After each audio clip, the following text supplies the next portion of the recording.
One, and I don't know, just in terms of the game, I don't want to get too over my skis and too overconfident. Although I have been, college football has been my number one here in terms of just hitting bets lately. Nice. Yeah. And I'll text you later then. well, you don't need to. I really like Indiana tonight. And look, these two teams played in Autzen, in Eugene, Oregon. Yeah. And Indiana controlled the game start to finish, pretty much. And it was a 10-point win in that environment. One of the harder places to play, as Phil will tell you. Loud. And, I just think that I heard you guys referencing the Stars and that stuff. I just think that Indiana is a better team. And Richie, you use half of the phrase, the sum of their parts, but that phrase that the whole is greater than the sum of their parts is meant for a team like Indiana. Because if you went position by position, player by player, and just the profile of the player, and ask coaches around the country, who would you rather have? It's almost 9 times out of 10, it's the Oregon player. But Curt Signetti is a genius. I think they're going to win tonight. I think they're going to win going away. Whoa, really? By the end of it, I do. Oh, I smell a hammer. I'm a little nervous of the going away. Because Oregon, in that game that they put, was 30-20. Yep. Oregon's better than they were then today. But so is Indiana, and so is Fernando Mendoza as far as a passer with some of his. He still struggles with some of the accuracy stuff, but he's better today than he was that day, and that defense is better today than they were that day.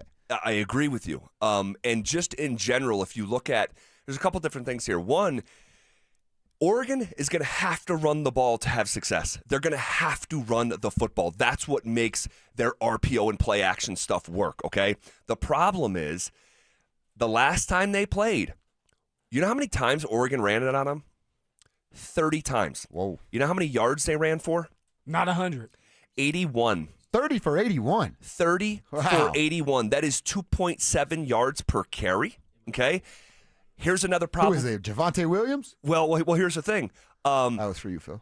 Hey, Javonte went for 1,000 this year. He went for 1,000 this year. But here's the thing. And you say Williams. I almost want to double check in real time because I think the kid's last name is Williams. Their rushing attack has 3. They basically have 3 starting running backs. But the one kid, so they ran 30 times for 81 yards. Not great, right? The kid who had 59, and I'm almost positive his last name is Williams, so that's ironic that you would say that.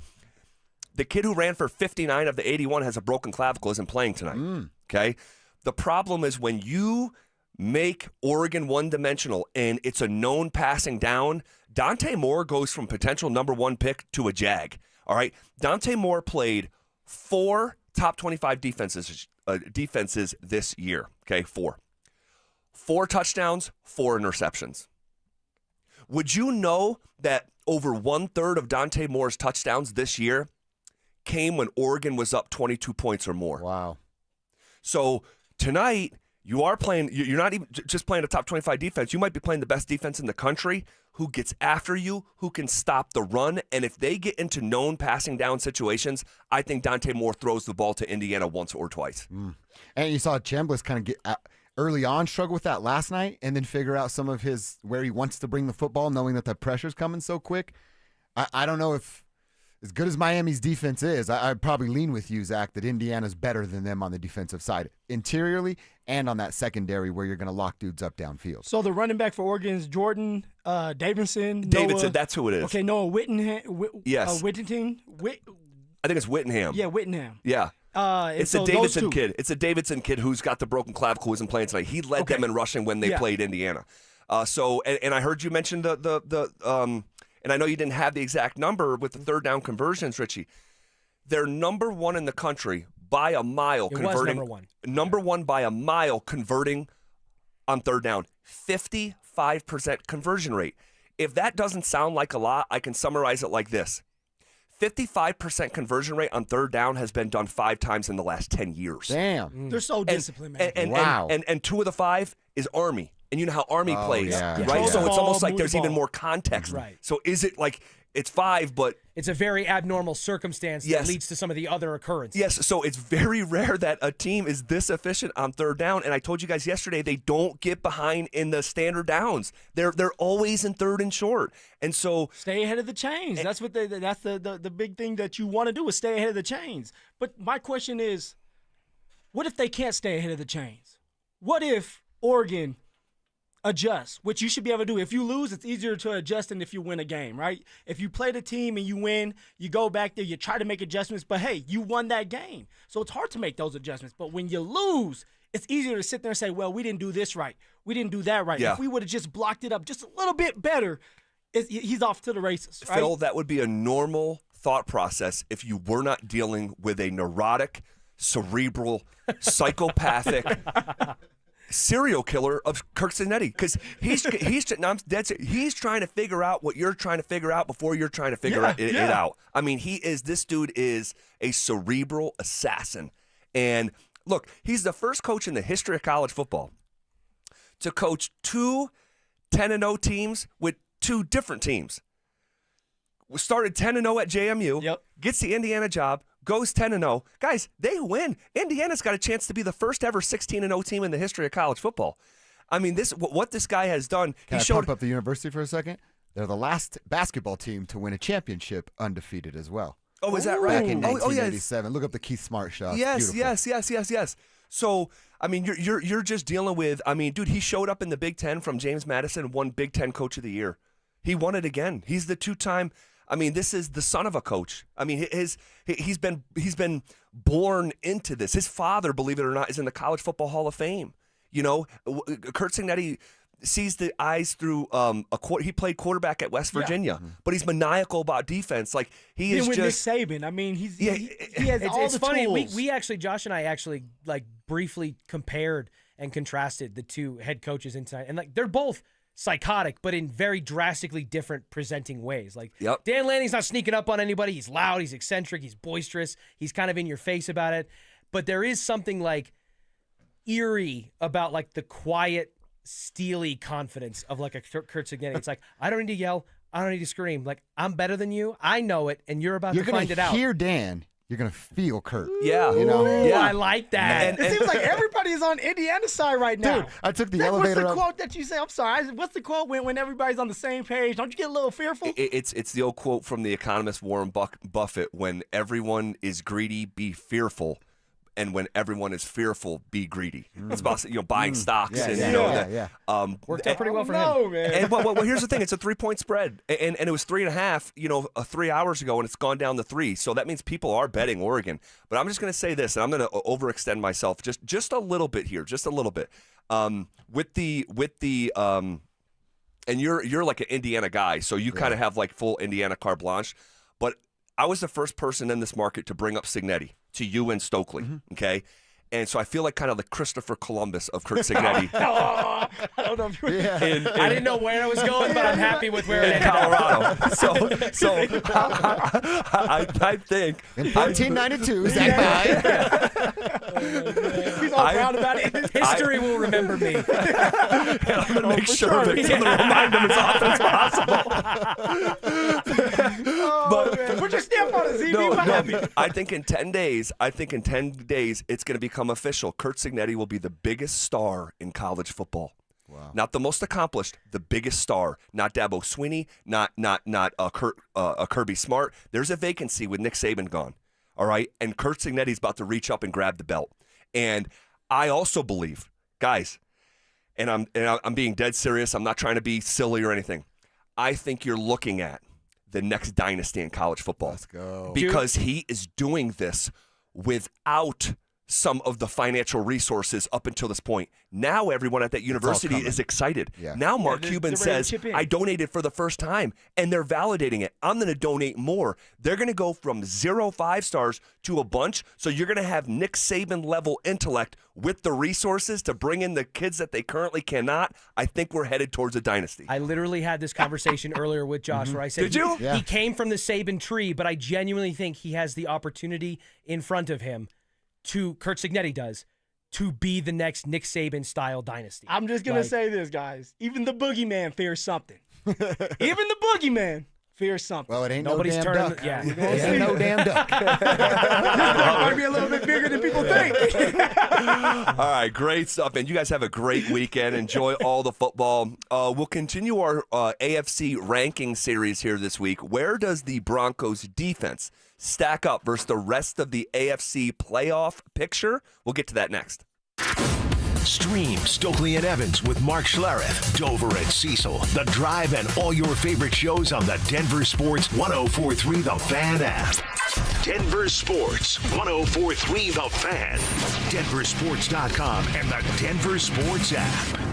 This is a special alert to all Americans who own a vehicle with less than 200,000 miles with an auto warranty about to expire or with no warranty coverage at all. Due to a decline in the economy, CarShield is announcing a low-cost month-to-month vehicle protection plan that is now available to the public to save any driver out-of-pocket expenses on future auto repairs. Call now to find out how you can pay almost nothing for covered auto repairs. Yes, you heard that correctly. Pay almost nothing for covered auto repairs. An open phone line has been established for all drivers to call for a free quick quote. Call 800-292-4541 now. Drivers who are covered will not have to pay for covered repairs again. This protection plan is at an all-time low. Additionally, drivers who activate this vehicle protection today will also receive free roadside assistance, free towing, and car rental options at no additional cost. Call us for your free quick quote today. 800-292-4541. That's 800-292-4541. What do you have to lose? Call 800-292-4541. Again, 800-292-4541. Are you worrying about those upcoming credit card bills after the holidays? If you're a homeowner, there's no better time than now to call American Financing and wipe out that debt. Eliminate the stress and set yourself up for a strong 2026. The Fed dropped rates for the 4th time in December, guys. American Financing can help you access that equity in your home at an interest rate in the low 5s. You heard that right, in the low 5s. That's a much lower rate than the average 20% or more credit card rate. American Financing is saving their customers an average of $800 a month. Guys, that's like a $10,000 raise to start the new year. There are no upfront fees and no obligation to see how much you can save. And they are closing some in as fast as 10 days and even delaying 2 mortgage payments. Call American Financing, Colorado's home for home loans, at 303-695-7000. That's 303-695-7000, or visit them online at AmericanFinancing.net. NMLS 182334 and MLSConsumerAccess.org. APR for rates in the 5 start at 6.196% for well-qualified buyers. Call 303-695-7000 for details about credit costs and terms.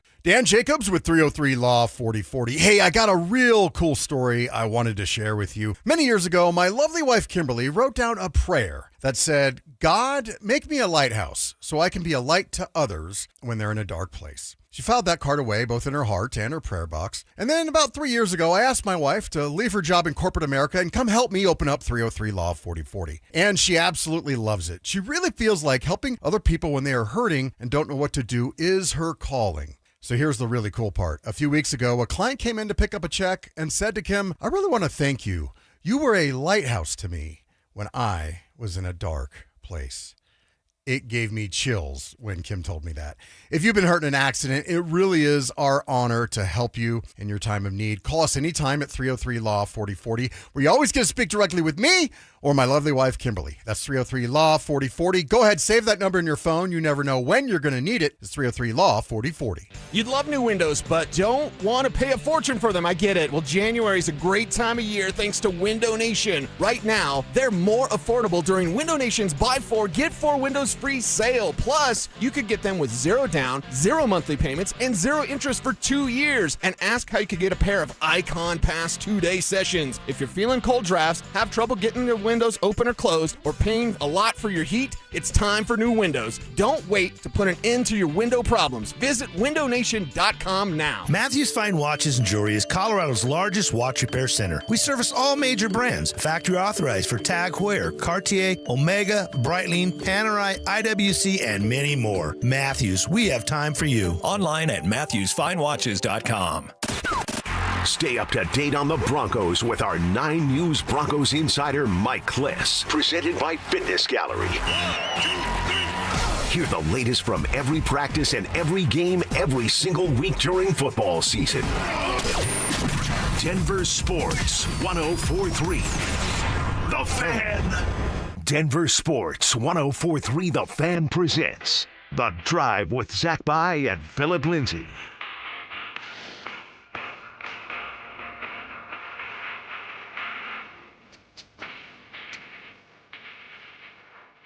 Off and rolling.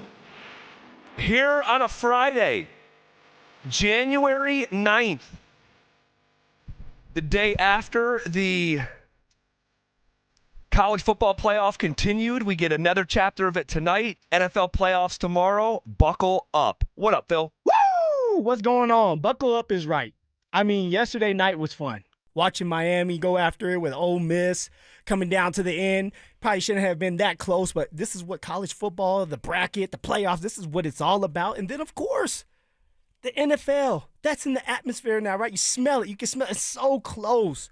Who are the Denver Broncos going to be playing? Who are they going to be hosting here soon? So this is a great time to be a Denver Bronco fan. It's a great time to be a football fan because of what's going on. Yeah, just a great time to be a Colorado sports fan. I mean, you think of what the Avs did last night.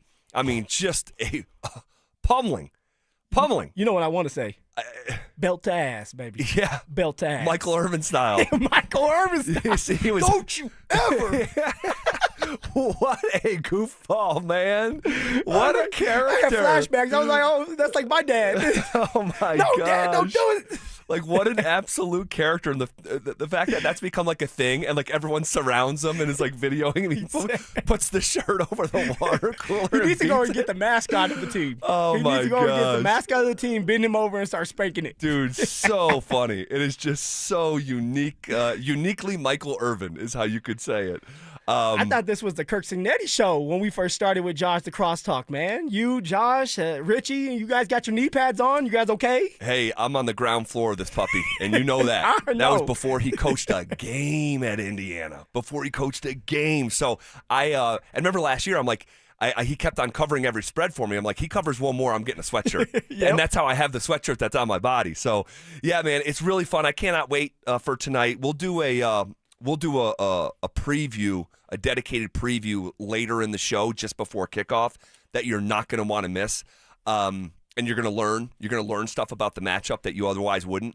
And I can't wait to get to that. But man, we have, like you said, it's such a big weekend because we have just been sort of hanging here in sports purgatory, not wondering what the next step is for the Denver Broncos. And we find out this weekend. So I cannot wait to ingest all of this NFL football, and it works out perfectly for me personally. I'm going to coach my little guys. I'm a 7-year-old basketball team. Early, right? And it's actually at noon, and we have a doubleheader, so it's our only doubleheader of the year. So we're at noon and 1, so we'll end around 2. I think that first game's at 2:30, right when we get home. I mean, it and then just settling in to the glory of the NFL playoffs. And there's going to be tens of millions of people around the country that are going to be just taking this in. So I can't wait. We're going to get our answer here very soon. But we've been doing this sort of series this week when we talked about, I think it was on Wednesday, it was, hey, where does Bo Nix stack up in the AFC playoff picture? Yeah. And we ranked the quarterbacks. Yesterday we said, hey, where's Sean Payton rank among the AFC playoff coaches? Now, you drove home. You didn't have any regrets. I did not have any All right. regrets. All right. I love it. No regrets. Z, don't second guess yourself. Yeah. Take the shot. Swing away. Well, today I want to talk about the defense. Where does the Broncos defense stack up versus the rest of the AFC playoff teams? And instead, just a little bit different today, instead of going ranking them one by one, because those segments ended up being extra long. Yeah. I just want to identify who's the best, where the Broncos slot in, do you think, and who's the worst in the AFC playoff picture. And here, of course, are the AFC playoff teams. If you needed a reminder, this is just by seed. It's the Denver Broncos. It's the New England Patriots. It's the Jacksonville Jags. It's the Pittsburgh Steelers. It's the Houston Texans, the Buffalo Bills, and the Los Angeles Chargers. Who among that group do you think is wearing the title for best defense in the AFC? You know, this one was a little tough for me because you have two teams that are kind of evenly matched when it comes to their defenses. And make no mistake about it, with the Denver Broncos, the reason why we are here is because of the defense. They are the backbone. 100%. There's a couple other teams out there. That's the same exact reason why they're in the playoffs and have a chance as well. Now, the team I think that's over the Denver Broncos, because I do not think that the Denver Broncos are number one on this list. The Denver Broncos are going to be after this team. But Houston Texans. Yeah. We have to put some respect on what the Houston Texans are doing. All right, they're an all-around great defense, stopping the run. All right, getting turnovers, blitzing, the scheme, disguising the scheme, and that's because of DeMeco Ryans and what he brings to the table. He's a defensive-minded coach. And so the players that he has acquired through the draft, through free agency, throughout the couple years, the 3 years that he has been there, they fit the mode of the scheme, the defense, which is very hard to figure out, right? It's like that 3-4 defense, but also he mixes in that 4-3, so you really don't know what's coming. They're able to get pressure even without rushing 5 because of the 2 pass rushers on the outsides, right? They're able to stop the run because they have 2 big defensive tackles in the middle, and of course linebackers that fly around making plays. So with that being said, the Houston Texans, the reason why they've been able to have success is because of the defense getting turnovers, the 3 and outs, the short fields, turning the short fields into touchdowns because C.J. Stroud doesn't have to go 70 yards, he has to go 45 yards. And so with that being said, it's going to be the Houston Texans that get the number 1 spot. Man, I want to give you pushback. Because you just don't like me. Well, for the reason that, make a case for the Denver Broncos. But I can't. Houston is elite. And not to say that the Broncos aren't, because it gets to a point where you're kind of splitting hairs. But if you were going to argue the case in court, it would probably be as fantastic as the Broncos defense is, and it is fantastic. I don't think you'd win the argument among, the jury. And Houston is number 1 in yards allowed this year. So combined, because some of these defenses, they're really good at stopping the pass, but they just can't stop the run. And I'm thinking of Buffalo in that case. Like, Buffalo's one of the best teams in the league stopping the pass, but they're bottom 5 in stopping the run. Houston, you add up the pass, you add up the run, they're just number 1. But even additionally to being number 1 in yards allowed, the name of the game is points. And Houston's also number 1 in points allowed. Yeah. I mean, they are just smothering. And the thing is, the Broncos, they have shown just a little, I don't want to get carried away, but just a little regression here since the bye week. And that's also a reason why I would say, yeah, you want to know what? If I needed a tiebreaker, and I don't think I do because Houston's that damn good, but that would be the tiebreaker that in the recency of it all, Houston hasn't really slowed down, and the Denver Broncos defense has a bit. Yeah, and it comes down to this too. Houston, and I looked this up, and because I played for the Houston Texans, I get a bunch of mail coming my way about like, hey, this is what's happening with the Houston Texans right now. They're from like the alumni group or something? Yeah, from the alumni group, and they're a healthy team. They're getting all their defensive players healthy right now. We still don't know what's going to go on with Brandon Jones, who's a big key to this piece. We still don't know about Nick Bonito and Jonathan Cooper and truly how they're feeling. But with the Houston Texans, that have been banged up at the beginning of the year, they are getting healthier. And right now, they're one of the hottest teams in the league. So it's one of these things where when you're looking around, Houston Texans, you have to watch out for. And here's another huge differentiating factor between a defense like Denver's and a defense like Houston's. Houston just takes the ball away. Exactly. Houston takes the ball away at a level that is it is double. Think about it, double. So for every turnover that the Broncos had this year, it was 2 in Houston. 14 total turnovers for the Broncos, one of the worst marks in the entire league. Houston's turnovers, they forced turnovers 29 times this year, 19 interceptions and 10 forced fumbles in which they recovered. So that's not close. So are the Broncos, you think, number 2? Broncos are number 2. I think so, too. All right, with the sacks. They lead the league in sacks. All right, they're getting after the quarterback. The scheme it's hard to figure that scheme out as well. And VJ has done a great job of disguising the schemes, but they have to get healthy. If they're a healthy team, they're a scary team. And honestly, you could argue that they're number one, but they are not healthy right now. They have took a step back when it comes to tackling, and they have to get that back. And, of course, Nick Bonillo and Jonathan Cooper, they got to get more pressure on the quarterback again. Yeah, I was torn between Jacksonville and Denver here for the number 2 defense. And then finally here, 30 seconds left, who do you think has the worst defense? It was between the Bills and the Steelers. Yeah, I the more I dig through the numbers, I actually think the answer is the Steelers. Yeah, I'm with you on that. It's the numbers, right? It's the Steelers and stopping the run. It's the Steelers and, like, they're a bend but don't break. But, they're not as good as the Bills in certain categories that I have to put Bills over there. Yeah, among the 7 AFC playoff teams, they're last among them in yards allowed and last among them in points allowed. So I think just a tick beyond Buffalo in the wrong direction. Okay, what do the odds makers say about every potential divisional round matchup for the Denver Broncos? We're going to play a little game coming up next. Follow us on X at DEN Sports 1043 for up-to-the-minute information and opinions on all things Denver sports. Also, we can still call it Twitter, right? Denver Sports 1043 The Fan, DenverSports.com, and the Denver Sports app. Hey, what's up, guys? It's Zach here on behalf of my guys at the Rocky Mountain Men's Clinic, talking to you men out there about how you're feeling. Are you fired up as I am for the weekend, or are you dragging yourself to the finish line on this Friday? Guys, if you're feeling like you don't have any energy, all right, you're feeling like your sleep patterns are off, you're feeling sluggish, you're getting that brain fog where you forget what you're doing, all right, you lose your sense of concentration. Hey, these could all be symptoms of low testosterone, which does happen to us men as we age. You didn't do anything wrong, but I encourage you, go to RockyMountainMen'sClinic.com, take that low T quiz on their website. It's a simple 10-question quiz with yes or no answers. It takes 2 minutes.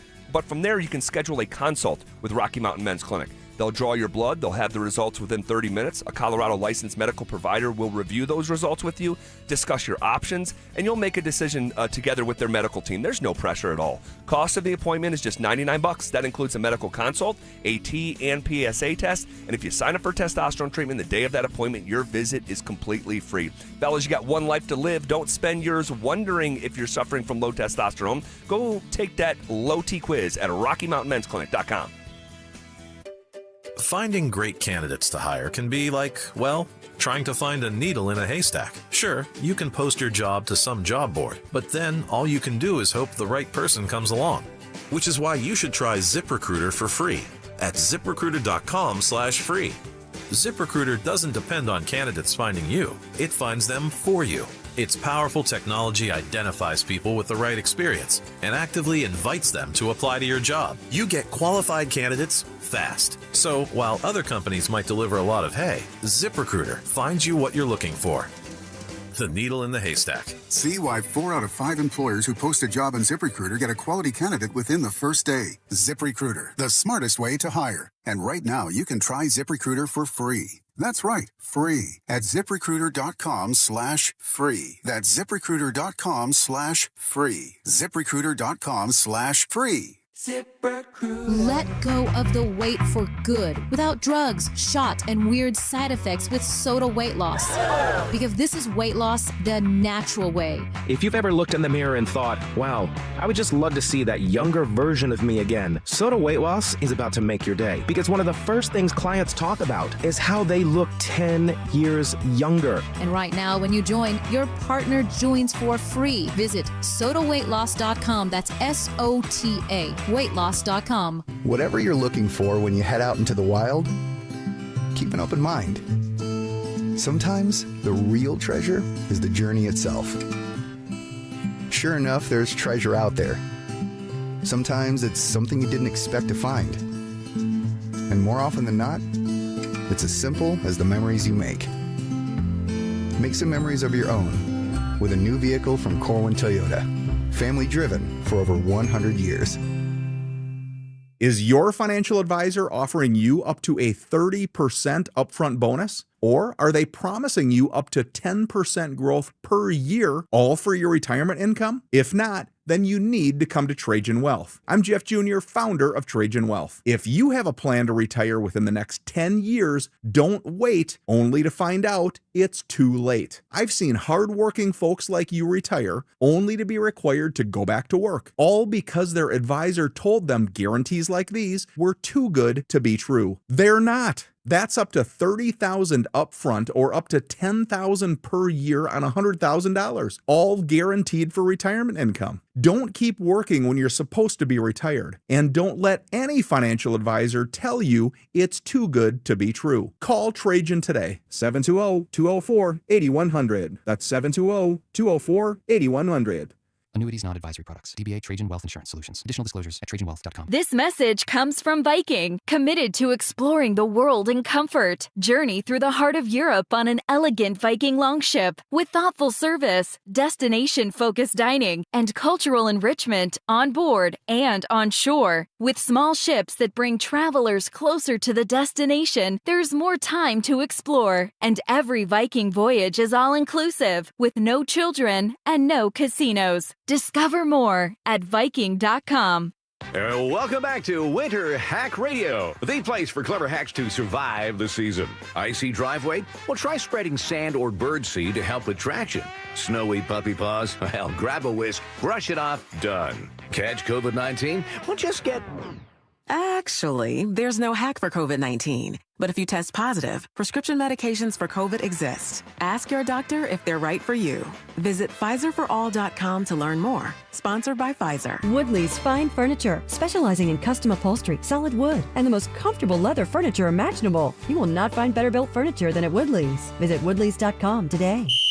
Denver Sports Snapshot. Tonight on 104.3 HD3, DU hockey skates with Western Michigan with pregame starting at 6:30. Then on 104.3 HD2, CSU basketball faces UNLV with pregame starting at 7:30. Tomorrow on 104.3 HD2, DU hockey skates with Western Michigan in Game 2 with pregame starting at 5:30. 104.3 The Fan. We are Denver Sports. You're listening to The Drive with Zach By and Phillip Lindsay on Denver Sports 104.3 The Fan.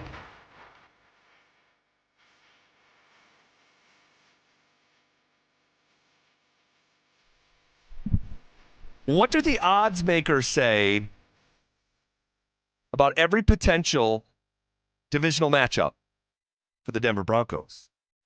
No matter who comes in our house, Z, they taking the ass. Now, I want you to be honest with me. All right. Seriously. Okay. All the angels in heaven are watching your answer right now. Did you look up spreads for the divisional round matchup? No. Okay, good.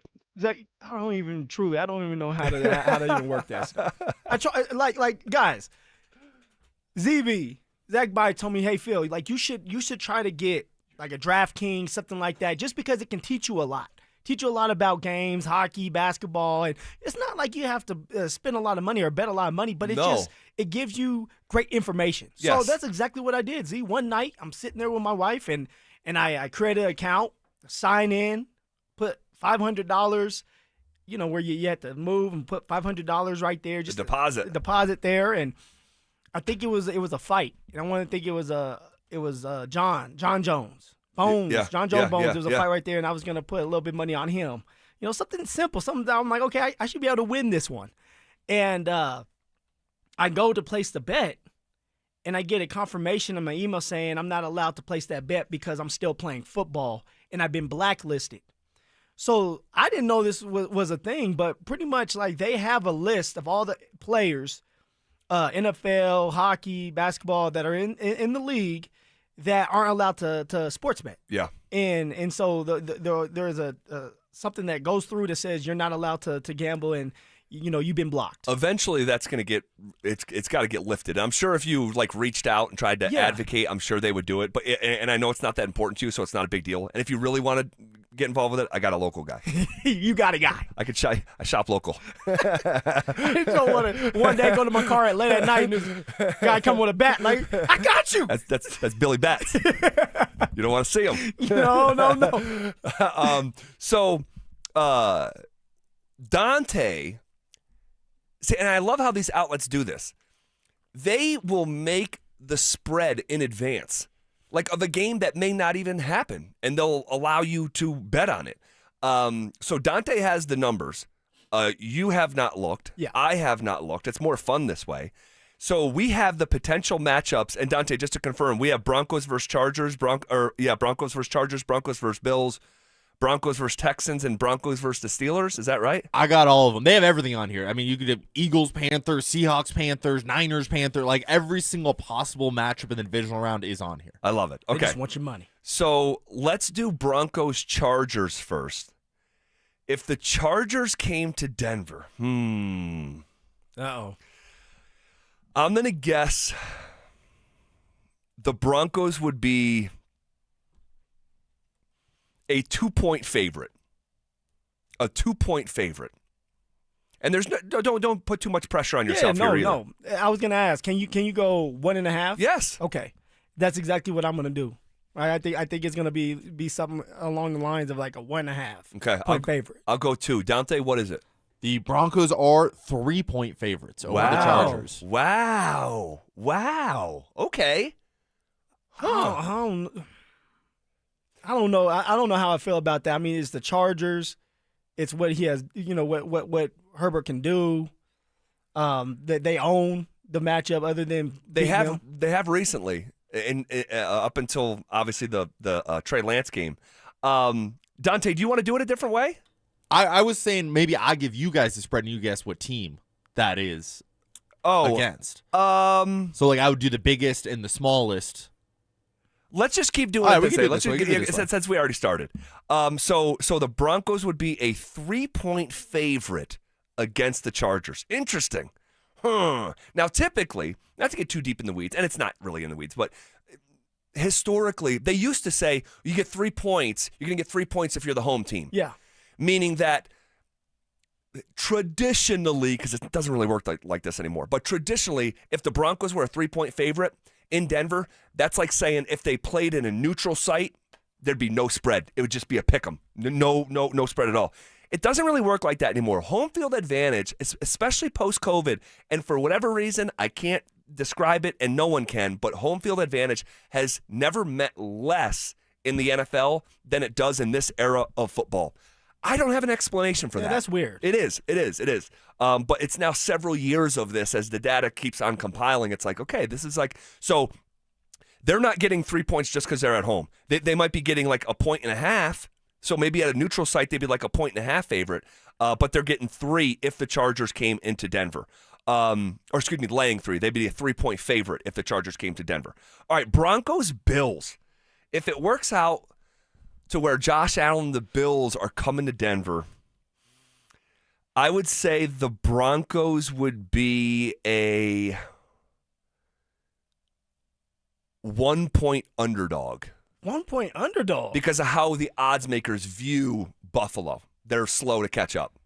I mean, if the Chargers in that game would be a 3-point favorite, it's going to be a favorite for the Denver Broncos as well. I'm going to say a 2-point favorite for the Denver Broncos. All right, I'm curious that we're on opposite sides of this. What does the number say? The Broncos would be 1.5-point underdog. Wow! So I almost hit it right on the nose. So then why? So why would it be considered an underdog when it's a home field advantage for the Broncos? Yeah. The Bills aren't doing as well. Defense isn't doing as well. All they have is Josh Allen and James Cook. You got the Denver Broncos that are on fire. I still don't think the odds makers respect Denver. And I think they have an inflated view of who Buffalo has been. I think perception goes into this because you're also trying to balance it for the public. So the public will bet on it. So, but yeah, I had a feeling it would be something like that. So the Broncos would be a 1.5-point underdog if the Bills came to Denver. If the Houston Texans came to Denver in the divisional round, I would guess the Broncos would be a 2-point favorite. I'm gonna go with a 1.5-point underdog. Okay. The Broncos would be a 1.5-point favorite. Okay, so I was a 0.5 point off again. Okay, so we're close, though. We're close. And then finally, if the Pittsburgh Steelers came to Denver, I think the Broncos would be I'm going to say a 5.5-point favorite. I'm going to go with 3-point favorite. Okay. What would be the number, Mr. Gomez? The Broncos would be 5.5-point favorites. Wow, on the nose. On the nose. I've been doing this for a while. Exactly. This is how you know there's one guy in here that knows how to bet and the other one's a baby. Oh, my gosh. Wow. Good thing I'm not betting. I would lose everything. So very interesting. So just in summary, if the Chargers came to Denver, the Broncos would be a 3-point favorite. If the Bills came to Denver, the Broncos would be a 1.5-point underdog. If Houston came, what was that again, Dante? If Houston, 1.5-point favorite. 1.5-point favorite. And then if the Steelers came here, the Broncos would be a 5.5-point favorite. So they would be favored in 3 of the 4 matchups, other than Buffalo, according to the odds makers. I would have never thought all that. under a touchdown, though. Yeah, all under a touchdown for sure. It's playoff time. Playoffs, baby. But come on, Buffalo. People truly think that they would be the favorite over the Denver Broncos. Yeah. I don't get it. And perception matters to the public because they just played a year ago and the score was 31-7. So that's true. We'll see how it all shakes out this weekend, and we'll have clarity on this matter. Okay. The local media voted on who the Broncos team MVP was. Do we agree with who they chose? That's next. Follow us on YouTube, Instagram, and TikTok at Denver Sports 1043 to stay up to date on all your local teams. Denver Sports 1043. The Fan. How about a simple New Year's resolution, one that even I could achieve? Reverse the clock on hair loss with Advanced Hair's simple one-day FUE treatment. You will feel more confident and more youthful when you witness your own natural hair growing into those places that have been balding or thinning for years. From Advanced Hair's breakthrough technology to their highly experienced team, there is no one I trust more in hair restoration. Their simple FUE treatment begins to regrow your own natural hair the very next day, and your new hair is backed by the Advanced Hair Guarantee. I know from personal experience, Advanced Hair's exceptional standard of care makes your comfort and your results their top priority. Celebrate this new year with a fuller head of hair and get a free consultation, $250 off, and 250 free hair grafts. Call 720-459-HAIR. That's 720-459-HAIR. Discover what meeting your resolution could look like with the before and after pictures at advancedhair.com. Happy New Year, Susan. I really appreciate you picking up the bill for lunch. I'm happy to. One of my New Year's resolutions is being better with money. So I've started using Upside, the free app that pays you cash back for buying gas. Wait a minute. Are you saying you actually get paid cash when you buy gas with the Upside app? Yes, I earn cash back just for buying the gas I was already buying. Does that actually add up to anything? I'll make $200 to $300 this year. Wow, that's serious extra cash. I'm downloading the Upside app now. Download the free Upside app now in the App Store or Google Play and start earning cash back on everyday gas purchases. Use promo code RIDER for a 25 cents per gallon bonus on your first tank. That's up to 50 cents per gallon on your next fill up. You can cash out anytime, right to your bank account or a gift card for Amazon and other brands. Just download the free Upside app and use promo code RIDER for a 25 cents per gallon bonus on your first tank. That's code RIDER. Code RIDER.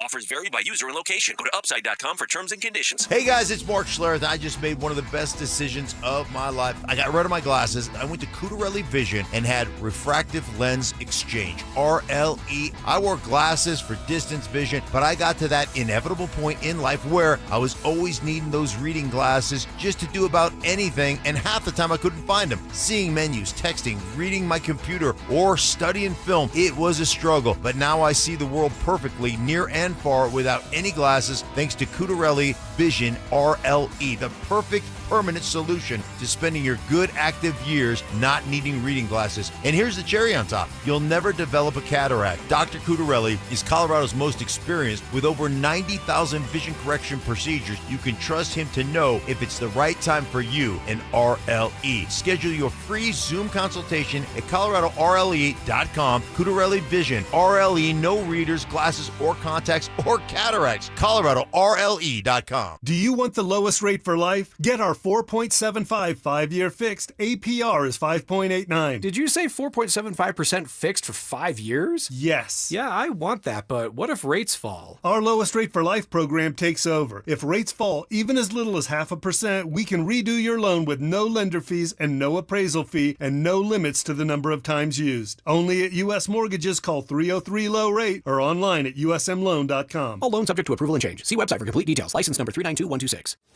I dared Archwell Health to keep track of my vitals and my grandkids' names. I dared Archwell Health to simplify my prescriptions, so Max and I have more time to play. Good boy. And I dared Archwell Health to be closer than my neighborhood coffee shop. Our members dared us to do more as a primary care provider for adults age 60 and up. So we made it our mission. Visit archwellhealth.com and become a member today. Archwell Health. We dare to care. Stay up to date on the Broncos and the latest news from around the league with our NFL insider James Palmer, exclusively on Denver Sports 104.3 The Fan. Mondays on The Rundown with Richie Carney, Tuesday afternoons on The Drive, and Friday mornings on Stokely and Evans with Mark Schlereth, all season long. Denver Sports 104.3 The Fan, DenverSports.com, and the Denver Sports app. It's The Drive with Zach By and Phillip Lindsay on Denver Sports 104.3 The Fan.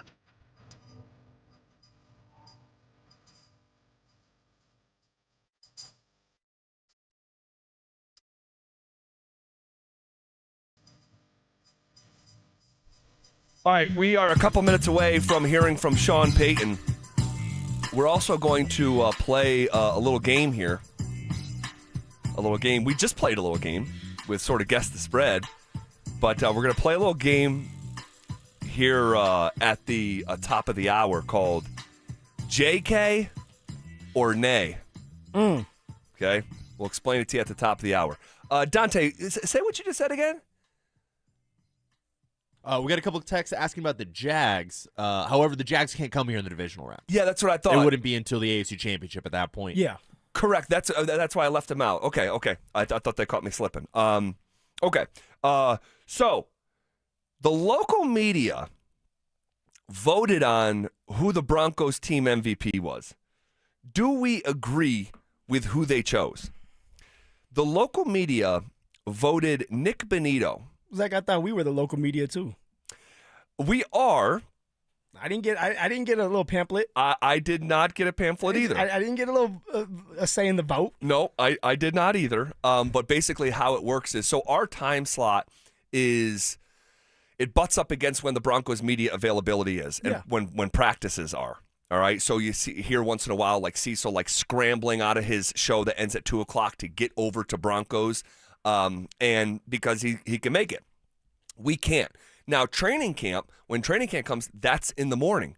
So there's been no show for 2 years running that has been more at training camp than this show. And we're your eyes and ears out there, and I'm often in the press conferences. And yes. We're going to get you in the press conferences, too, here soon. So what do you think Sean about can pick that? on me? Yeah. You see what he's doing to the people he doesn't like? Yes. Speak up. Yes.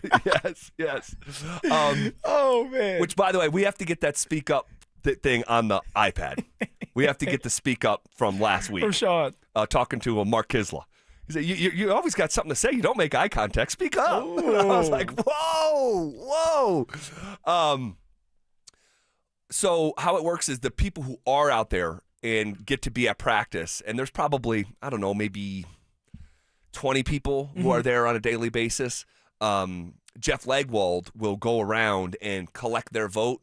And sort of that, it's very informal. I mean, it's very informal. But the team MVP, according to the local media who's out there every day, was Nick Benito. Do we agree that Nick Benito is the 2025 Denver Broncos team MVP? See, Zach, that's why we needed to be a part of all this. Because if we would have put our votes in for at least me, and I'm not going to speak for you, but for me, Nick Benito had a great year again.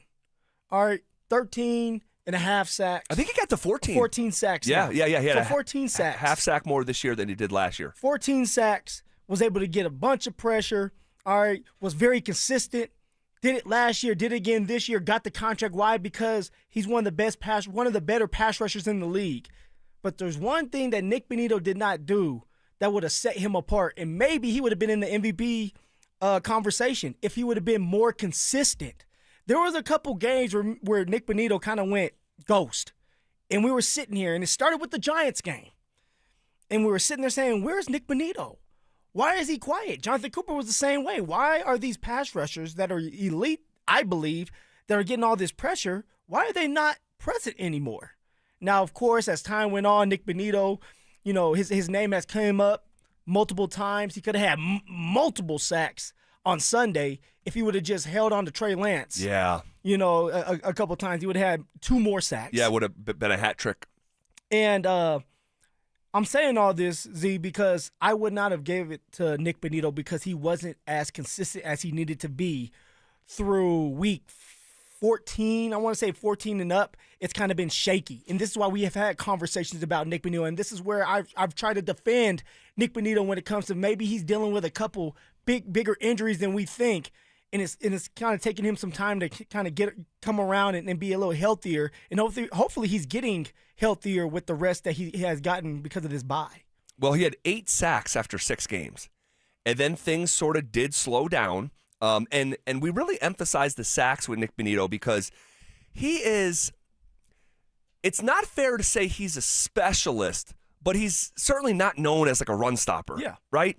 So the sacks are part of the identity of the profile of him as a football player.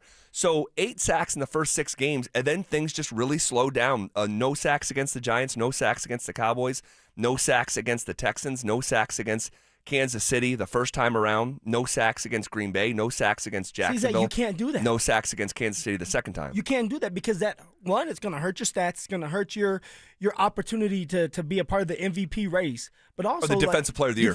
Defensive player of the year. I thought he had a shot at that early in the season in October. I really keep on saying MVP and stuff because somebody like Myles Garrett, he could possibly be like talked about, and he's not going to win. He's but not talked win about MVP. because of breaking that record. He ain't going to. No, he's not. It's a quarterback award. I know. But defensive player of the year. Defensive player of the year. Nick Bonito definitely was a part of that conversation early. Then he went ghost on us. You can't do that when you're considered one of the best players on the team. And we all know you get those sacks, maybe a sack fumble, it changes the game. So who's your MVP? Is it Jaleel? No, I'm glad you asked. Jaleel, I would. He just didn't get enough time. That's right. Just didn't get enough time. Sean was hating on him. And actually, honestly, the more you see Jaleel run, it's like he probably should have been in there a little bit sooner, honestly. Look at you coming around. I'm just being real. You're coming around the mountain when you come. Huh? Here I am. Here you go. So the guy that I'm getting ready to talk about, Z, I don't know if you have him in your head, but it's a guy that doesn't get talked about enough. It's a guy that, he's a leader of the defense, and he does it by his actions. He does it by how professional he is off the field and on the field. And that's my man, Hufanga.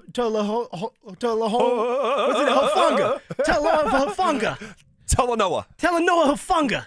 Look at me. I was over there studying. You have Hufanga as the MVP? Hufanga. Really? Look, here's why. All right. One of the best additions that the Denver Broncos had this year as a free agent. That's a fact. All right, we were concerned about him being healthy, and he was able to play all 17 games. He had a career-high 106 tackles this year. All right, 106 tackles. And we also had 67 solo, 2 sacks, 1 forced fumble, 11 pass deflections. Now, he didn't have the interceptions, and that's why my man's not a Pro Bowler this year. You need the interceptions. You need that type of hype. Now, he could have, but because he wanted to come downhill like a heat-seeking missile and hit somebody so bad that he missed some opportunities to have some interceptions, maybe a couple pick sixes. So Hufanga, who nobody talks about, but what they're asking him to do is play that role as a linebacker, but also cover like a cornerback. And now that his partner in crime, Brendan Jones, has been out, there's been a lot more pressure on Hufanga. And now that people know that when Hufanga's in the box, he's a guy that's more likely to come off the edge and be a blitzer. So it's making his job a lot harder. But Hufanga has stopped a lot when it comes to the run game and stuffing that up. And he had made a big-time play against Josh Jacobs, if you remember. All right, it was a 3rd down, and they went for it. It may even been a 4th down. I'll have to look it up. But Josh Jacobs gets the pitch. All right, there's a guy in front of him. There's a tight end in front of Josh Jacobs that's ready to pick up Hufanga. Hufanga runs through the tight end, makes a tackle on Josh Jacobs, which is very hard to do, and it was a turnover on down, or it's a fourth down, and now you're getting a punt, and that was a bigger play in that game than you think. Hufanga gets my MVP. Wow. Did not see Hufanga getting your team MVP. Who was on pace to be the team MVP was J.K. Dobbins. Okay? If it was possible to bring back J.K. Dobbins for the playoffs, at what cost would you pay? We're going to play a little game called J.K. or Nay coming up next. Stream Stokely and Evans with Mark Schlereth, Dover and Cecil, The Drive, and all your favorite shows on the Denver Sports 104.3 The Fan app. Denver Sports 104.3 The Fan, DenverSports.com, and the Denver Sports app. Colorado roads are icy. Accidents happen. When they do, you're in luck with Flanagan Law. I'm Samantha, the personal injury lawyer who stands out from the rest of the guys. Look for the Shamrock. Flanagan Law, your advocate when it matters most. Colorado's largest sportsman's expo is back, Thursday through Sunday at the Colorado Convention Center in Denver. Shop more than 30,000 square feet of RVs and campers, plus the best selection of off-grid and truck accessories, all at show prices. Your life outdoors at the International Sportsman's Expo, Thursday through Sunday at the Colorado Convention Center in Denver. More info at sportsexpos.com.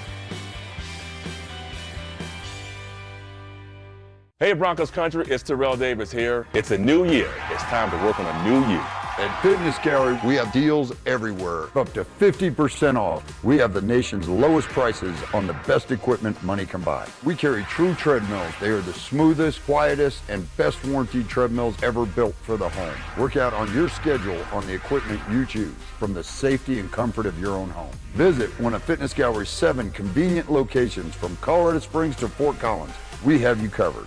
Hey guys, your boy Steve here today about my long-term buddy Troy Hansford. And if you're thinking about selling your house for any reason, now might be the time to sell, still get top dollar. Believe it or not, my guy Troy is still offering his $5,000 guarantee. What is it, you ask? Well, if you can't sell your house at your price on your timeline that you agree upon beforehand, bam, going to cut you a check for $5,000. Who else makes the offer? Nobody I've ever heard of. And he makes that offer because he continues to spend a ton of money marketing his listings, has about 100 families approved and ready to buy right now. And if for any reason you need to sell right away, Troy can buy your house, all cash, and he can close in as little as 7 days. You have a house to sell, Troy probably has that perfect buyer for you right now, waiting for you to pick up the phone and to call him. Call Troy, get your home sold for the most money. That's 720-900-4433, 720-900-4433. Troy Hansford of RE/MAX Professionals, a Colorado licensed broker. Some restrictions do apply. Want to sell your house? Then call my buddy Troy, 720-900-4433. Never have I ever called my sister from the finish line of my first marathon. Hello? You won't believe where I am. Are you running? Mile 26. I'm gonna make it. Switch to T-Mobile's 55 Plus plan and get iPhone 16e with its advanced camera system on us. Plus, 2 lines for just $30 a line. Guys, I can't believe it. I knew you could do it, babe. That was amazing. Mom, how do you feel? I feel great. I can't feel my feet. Let's take a picture, and then you may carry me to the car. Share every stride, every mile, every memory on America's best network. Switch to T-Mobile's 55 Plus plan and get iPhone 16e on us and 2 lines for just $30 a line. With 24 monthly bill credits and 2 eligible port-ins on Essentials 55 Plus for well-qualified customers with autopay plus taxes, fees, and $35 device connection charge. Credits end and balance due if you pay off early or cancel. Contact us. Finance agreement 128 gigabytes, $599.99 required. Best mobile network in the U.S. based on analysis by Ookla of Speed Test Intelligence data 1H 2025. Visit T-Mobile.com. Every Christmas, you watch a classic movie. The one with Jimmy Stewart as caring banker George Bailey, and the one with the other kind of banker, Henry Potter. You watch It's a Wonderful Life because you are searching for someone who cares about you, a man like Jimmy Stewart's George Bailey. But you wonder, is the notion of a caring banker a fantasy? This is Glenn Jamarot. I'm president of the Alpine Bank family, member FDIC. Alpine Bank believes in one guiding principle, caring. We believe that if we put our customers and communities first, then everything we all hope for has the chance to come true. The most valuable thing one person can give another is caring. When you care, everything else just follows. Alpine Bank, committed to Colorado, and you.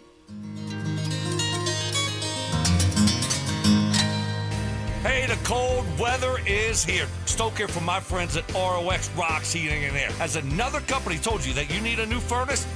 Time to throw in the challenge flag. Rocks Heating and Air offers no obligation, free second opinions. And don't forget about heat pump rebates. They've never been better. Up to $13,500 only at ROX Rocks Heating and Air. Now play that G.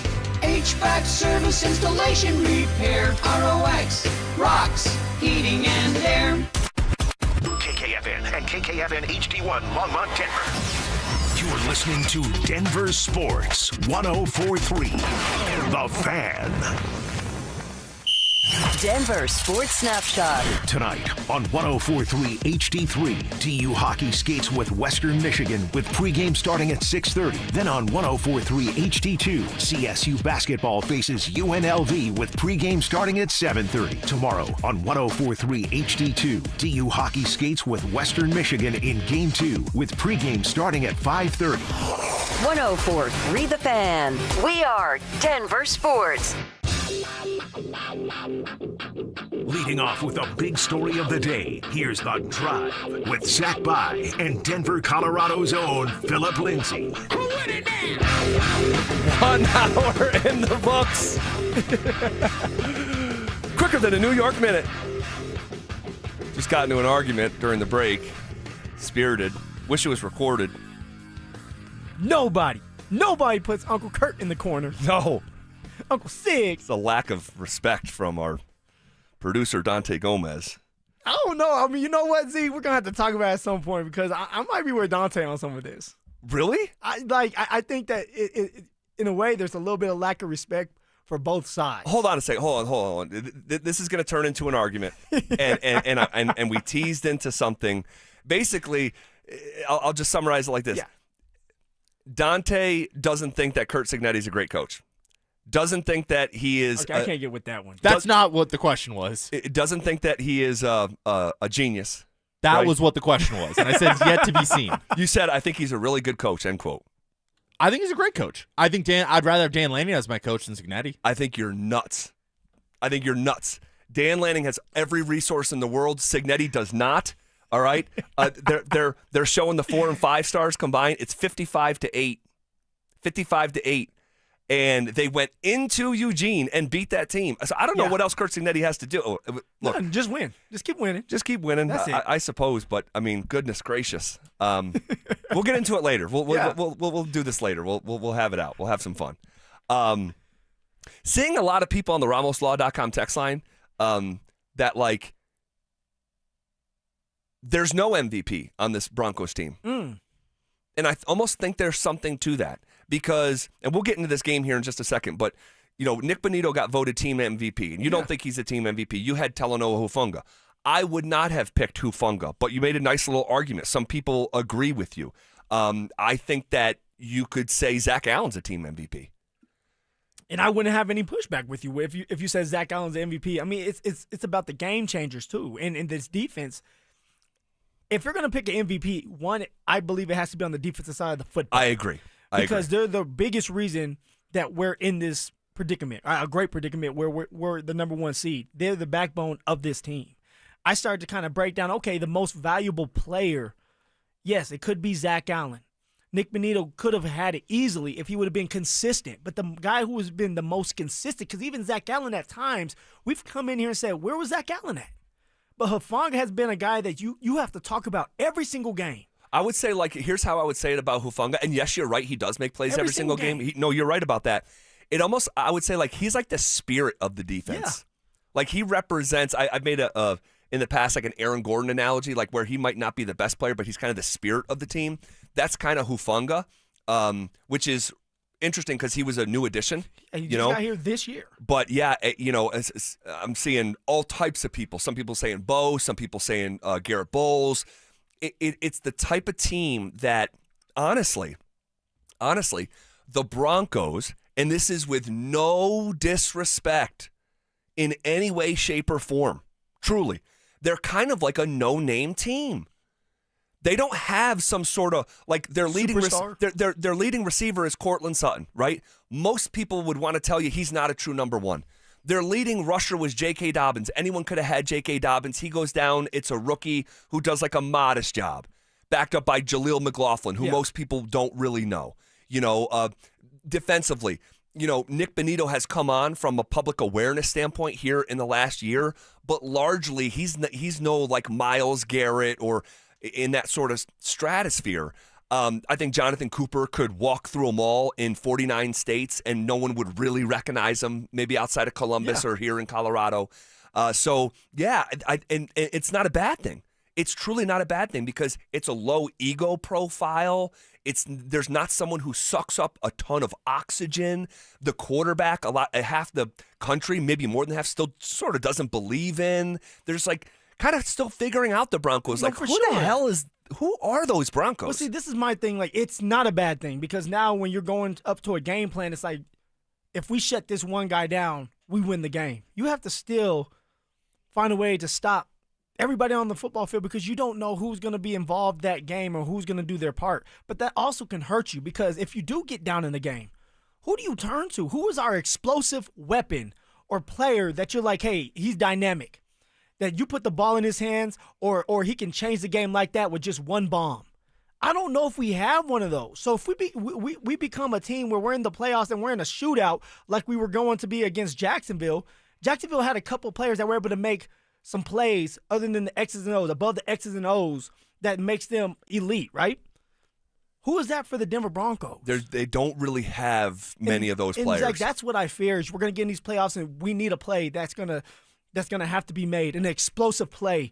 Do we have a guy that can do that? Yeah. No, it's fair. It's fair. You know who at least 4 people on the RamosLaw.com text line? I say at least 4. That's just what I'm looking at right now. I'm sure there's more that have filtered through. Is the guy who has scored 123 points for the team this year, Will Lutz. The guy who has gone 2 straight years without missing an extra point, which I can't believe is real. He has been nails. He has been nails. So, a lot of suggestions about who the team MVP was this year looking back at the regular season. Okay, so if it was possible to bring back J.K. Dobbins for the playoffs, at what cost would you pay? J.K. Dobbins was on his way to, he was up for Comeback Player of the Year last year. He was at, the NFL award ceremony. Had that not happened and he had stayed on his feet and never got hurt, he would have been the Comeback Player of the Year this year. I mean, this dude was a top 5 running back in the entire league. I mean, what a surprise J.K. Dobbins was through the first 10 games of the season. Zach, J.K. played in 10 games, has 772 yards. That is insane. Averaging 5 yards a carry, which, by the way, that's kind of have been his whole career where it's true. He's averaging around 5 yards a carry as long as he stayed healthy. Now, with the Ravens in 2023, I want to say the first game blew his Achilles out. Against the Chargers, he got to 4.6, but he missed 3 or 4 games, and he almost got to 1,000 yards. This year, he would have shouted the 1,000-yard mark. My guessing is in the next 2 games, right? If he would have played 12 games instead of 10, he would have had 1,000 yards. Isn't that nuts? Would have been a Pro Bowler for sure. Definitely. And, we would be in a better place. We would be sitting here today saying, hey, we have a run game. We have a defense. Bo Nix is probably doing a lot better than what he is doing even now because you can lean on the run game. Right. And that's just not the case because J.K. Dobbins has not been in the mix. Yeah, and last year when we were talking about the 2024 team, we would refer to Bo Nix's success through the lens of, man, look what that rookie quarterback did with no run game and no tight end and really no slot receiver. And here we kind of are again. No run game, no meaningful tight end play to speak of, just being authentic, and no real slot receiver either. And so I just wonder. I don't want history to repeat itself, though, when we get into these playoffs. No, definitely not. That being the reason why. But, Zach, it might be. It could. To think that it couldn't would be naive. If you can't get a run game going, if the tight end does not get going, which Evan Ingram hasn't been doing his part to the best of his ability consistent enough. One game against the Commanders where he had 79 yards. That's it. And we don't have that slot receiver that can be explosive. It could end up like the Buffalo Bills of last year because you can't get something going offensively. And you keep your defense out there too long. And at some point, if a defense is out there too long, they will break. That's a fact. So hopefully RJ can get going. Hopefully Evan Ingram, because he's healthy, he can get going. And we can make up with some type of big play here or there, and Sean Payton being smart and finding creative ways to get everybody involved. I would put Jaleel in that conversation too. We have to put Jaleel in there. And we talked about it earlier in the week, but I thought I think Jaleel should be the starting running back next weekend. We'll see if that actually comes to fruition. I kind of doubt it, but I think that should be the case anyway. But if you could, and you talk about like the word that we've used so often here, and not just us, which just in general when talking about the Broncos, is believability. Yeah. And I wonder what higher floor of believability the Broncos would be living on had J.K. Dobbins never got hurt. Now, of course, I have to say this. Of course, J.K. Dobbins has always finished his seasons like this. Yeah. He's never played a full season, which is why I was the loudest voice in this market leading up to the deadline saying you need to trade for Breece Hall. And they didn't do it. And if I saw this coming, they should have too. Okay, that's the only time I'm going to say it this segment. But if you could wave a wand, we're doing sports talk radio. We can sometimes step into a different dimension of fantasy world, okay? Fantasy football. I love it. If you could wave a wand. Rainbows and butterflies. Yep. And bring back J.K. Dobbins, at what cost would you do it? So we'll play a little game called J.K. or nay. And nay is just another way of saying no, right? So what member of the Broncos, this is where it kind of gets uncomfortable, okay? No one get offended. I promise you'll be okay. Who would you be willing to take out of the Broncos playoff picture in order to bring back J.K. Dobbins? J.K. or R.J.? Would you put R.J. on the shelf for the rest of the playoff, R.J. Harvey, in order to bring J.K. back? Most definitely. Like, no disrespect to R.J. and the touchdowns. And over time, he's a solid running back. But he is not better than J.K. Dobbins. No. When J.K. Dobbins gets in the game, you fear him. J.K. doesn't need 19 carries to get almost 70 yards or even more. And we know that because he basically never got 19 carries. Exactly. J.K. is going to keep a defense honest. A defense is going to have to truly respect the run game when J.K. Dobbins is in there. And one thing that I think J.K. Dobbins has that a lot of running backs do not have right now, there are a couple, some of the elite ones definitely do, is his vision. Definitely. There's times where J.K. just gets the ball and he already knows where he's going. And all of a sudden you look up and there's 5-10 yards because he read the defense before the defense could read themselves. He read their minds. Like, that's something special that not a lot of running backs, receivers, quarterbacks, not a lot of players have, is that type of vision. And that's something that we're missing, a guy that we can rely on the ground to pick up a solid 4 or 5 yards. Yeah. A guy that can break for a 10, 15, 20-yard run, and he's going to wear you down throughout that game. And by the third and fourth quarter, those are when the chunk plays are coming. So, R.J. Harvey, although I like you, and I think that you're a great mix and it's a great combo with J.K. and R.J., bring back J.K. if I could. 1,000%. Quick 30-second timeout. You're talking about vision. Did you see that young man, Malachi Toney, the wide receiver for Miami last night? He's a freshman freak. He really should be a senior in high school. He reclassified. Did you see his vision on that play where he cut back? Boy, did I. Oh, my gosh. That young man is fun to watch. He has some juice. Holy smokes. And he's 18 years old? Yes. Literally should be walking down a high school hallway doing study hall and taking chemistry or whatever the hell you do these days as a senior. He's at Senior Ditch Day. Go to Senior Ditch Day. He's ditching defenders in the college football playoff as a true this young man. And then the catch that should have counted. Oh, my gosh. That amazing catch. The one-handed, he's 10 feet in the air. I mean, this young man is a shooting star. Like, along with Jeremiah Smith at Ohio State, I've never seen, and maybe Ryan Williams his freshman year at Alabama, maybe. I've never seen true freshmen walk in and be dominant. Like, imagine him at slot here in Denver. Oh. Imagine him a slot here in Denver and what Sean Payton could do with somebody like that. Brother, he might be the first number 1 overall pick as a wide receiver since Keyshawn Johnson in 1996. Ooh, he's got that kind of blue chip quality to him. That juice. Crazy. Okay, back to JK or nay. I'm going to throw a Bronco out there. And we're trying to figure out who would you be willing to take out of the Broncos playoff picture in order to bring back J.K. Dobbins if you could wave a magical wand. Of course, I would too, swap out R.J. Harvey for J.K. Dobbins. Would you swap out Pat Bryant for J.K. Dobbins? Yeah, Pat Bryant is still young. He's going to be a damn good Bronco, and you think he's going to be here for a long time, right? I do. 10 years. I couldn't be higher on Pat Bryant, and of course I would swap out him for J.K. Dobbins. But even right now, Pat Bryant's the third or the fourth type of target that you can rely on. J.K., he's going to get the ball at least 14, 15 times. We're going to need a run game. And so, yes, J.K., come here. Pat Bryant, sit that butt on the bench. You'll have your time. Okay, we're playing J.K. or nay. Would you bring back J.K. Dobbins in exchange for the following Bronco? Evan Ingram. Yeah. I hesitated for a second, but yeah, because the run game has been better than the tight end room. And Evan Ingram has had one solid game where he was able to open up and look like he did in that preseason game against the Arizona Cardinals where he ended up going 79 yards against the Commanders in overtime. All right, so that was good to see. But, man, Evan Ingram and the tight end play has been so inconsistent. I'm out of it, man. Put J.K. in there, take Evan Ingram and sit him on the bench too. Yep, I would wave the wand, and I would bring J.K. back as well. J.K. or Troy Franklin? Oh, Troy. See, I'm starting to have a soft spot for Troy. And it started during camp. And he has been a lot more consistent than he was his rookie year, which that should happen. He's making plays. He's another one that there's not a lot of receivers on our team that have the speed that can open up, and we need that. We need more of that.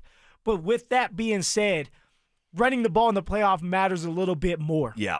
I'm gonna take the running back that I know can give you 5 yards of carry, that can get in the end zone, that can control the clock for you. Okay, get down and dirty and wear you out. Troy Franklin, you have to sit on the bench, buddy. And J.K., come on, man. Yep, I would take J.K. as well.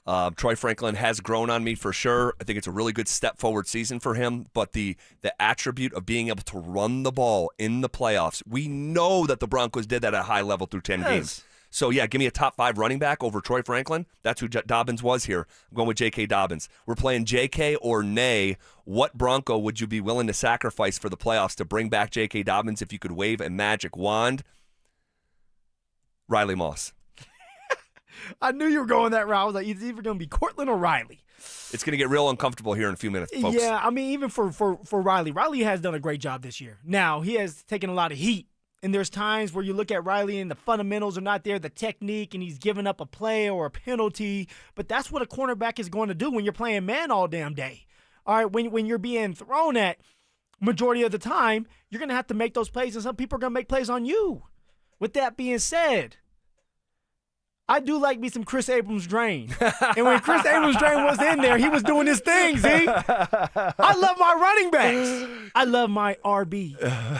And I know that if JK's playing and we're controlling the clock, what does that mean? We're staying ahead of the games like Uncle Kirk Signetti does for the Indiana Hoosiers. You're staying ahead of the chains. It's easy to pick up that first down. So it's 3rd and 2. JK gets the ball. He gives you 4 yards. That's a first down. What does that mean? The defense is sitting there relaxing. All right, that means we don't have to see Riley. So give me J.K. Dobbins. I have to answer it the same way. Okay. And I'm a fan of Riley Moss. And I'm not going to add too much to what you said, but yeah, I mean, he is, to me, a bona fide number 2 corner. I think that he has been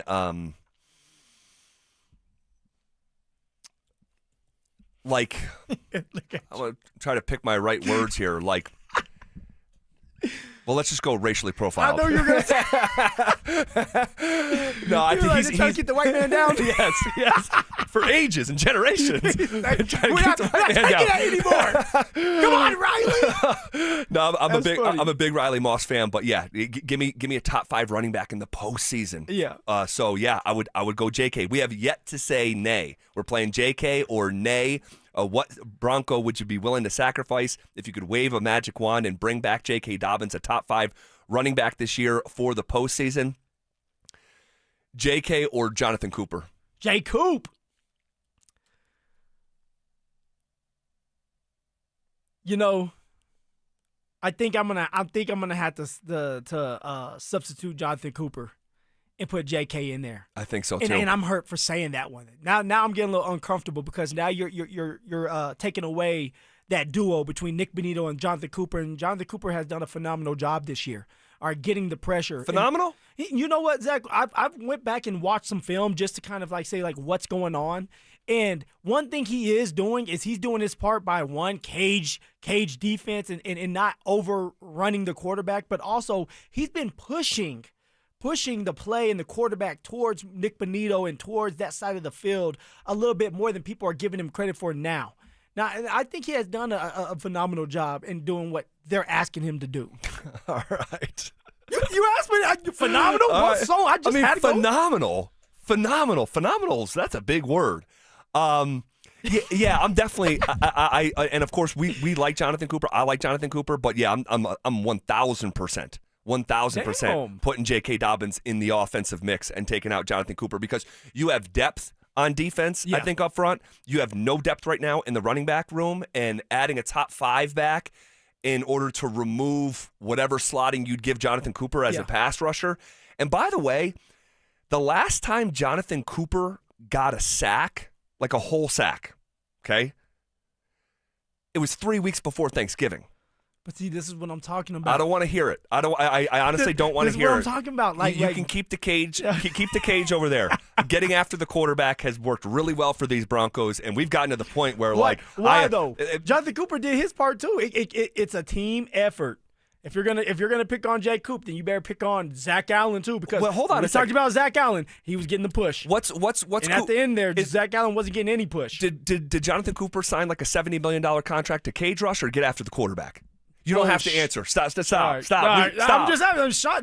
That's Sean. Sean's the one that put that out there, and he can put out whatever he wants to put out. He's the head coach. I got it, but I also have an actively working brain. The number one coach, by the way, our list. I agree. And if you ask Sean before a play started, hey, what would you rather here, Sean? This play's about to be snapped. Would you rather they sack him or cage rush him? Well, that's what he's telling him go to sack do. him. Hey, like keep him in front of him, bottle him up. All right, give me JK. We're playing JK or nay. What Bronco would you be willing to sacrifice for the remainder of the postseason if you could bring back a top 5 running back? That's who J.K. Dobbins was through 10 games. J.K. or Sutton? I'm not giving up Sutton. He's the number one receiver on this team. 1,000 yards.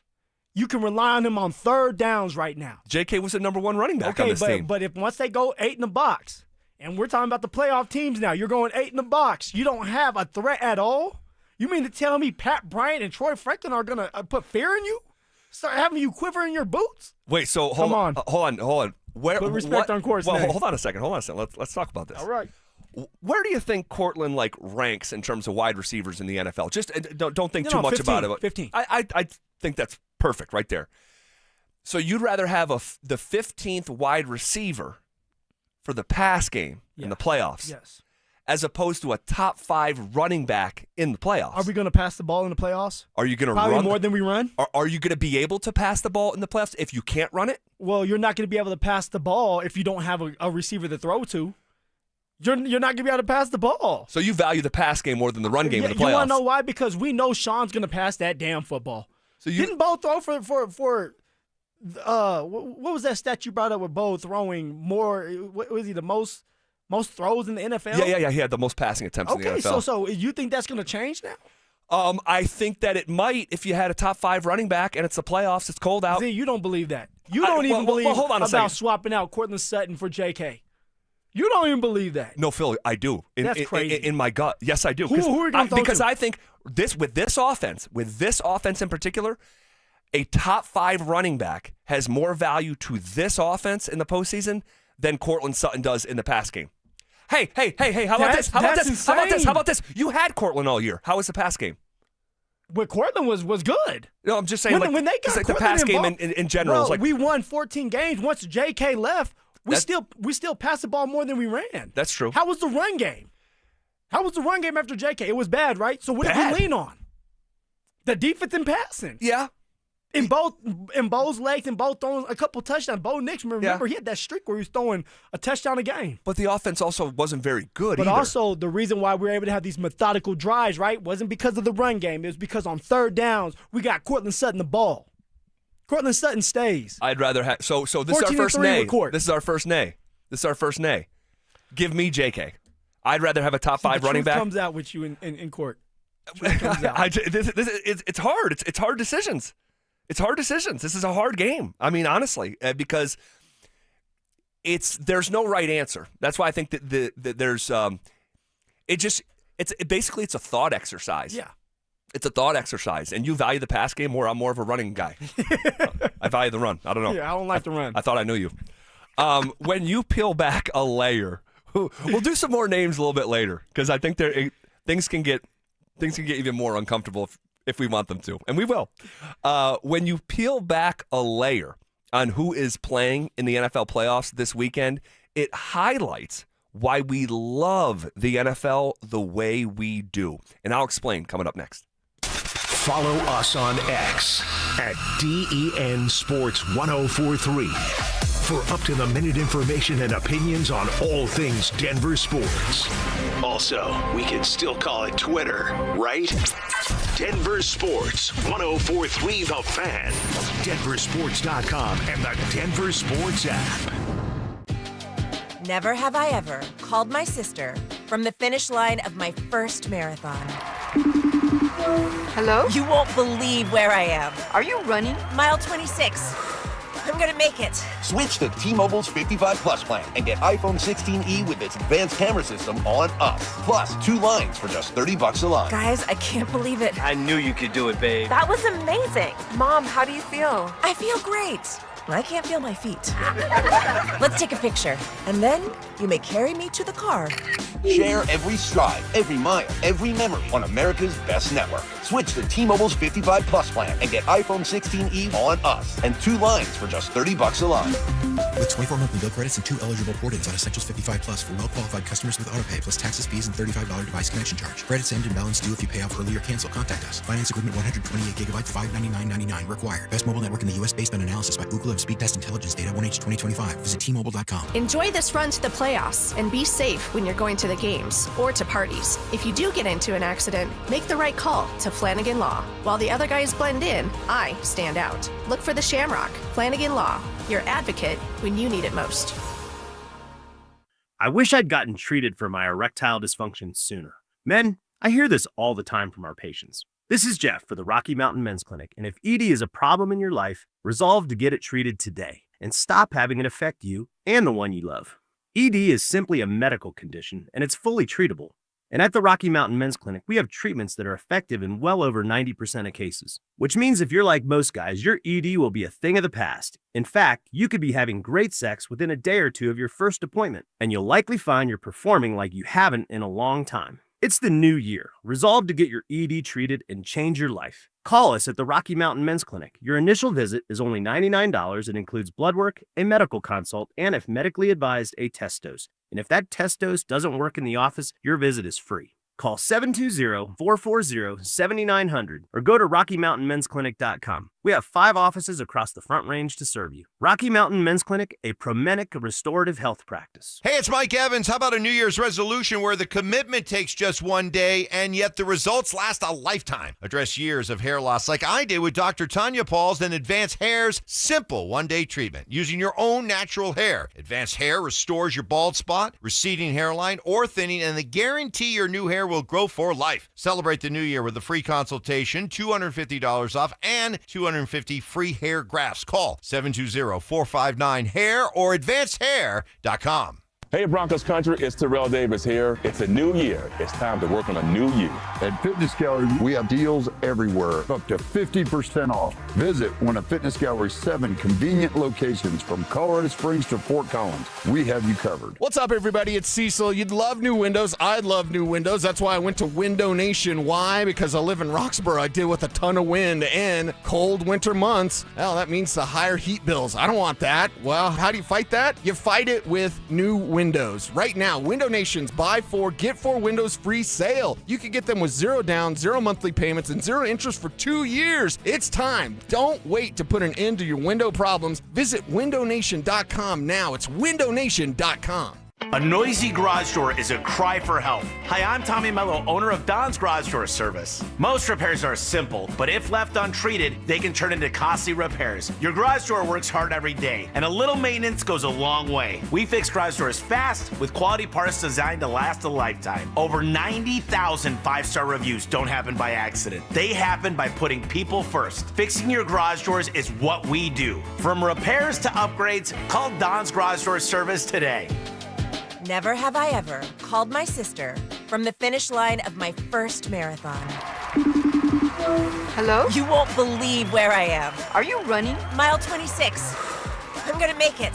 Switch to T-Mobile's 55 Plus plan and get iPhone 16e with its advanced camera system on us. Plus, 2 lines for just $30 a line. Guys, I can't believe it. I knew you could do it, babe. That was amazing. Mom, how do you feel? I feel great. I can't feel my feet. Let's take a picture, and then you may carry me to the car. Share every stride, every mile, every memory on America's best network. Switch to T-Mobile's 55 Plus plan and get iPhone 16e on us and 2 lines for just $30 a line. With 24 monthly bill credits and 2 eligible port-ins on Essentials 55 Plus for well-qualified customers with autopay plus taxes, fees, and $35 device connection charge. Credits end and balance due if you pay off early or cancel. Contact us. Finance agreement 128 gigabytes, $599.99 required. Best mobile network in the U.S. based on analysis by Google of Speed Test Intelligence data 1H 2025. Visit T-Mobile.com.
Check out the rules at DenverSports.com.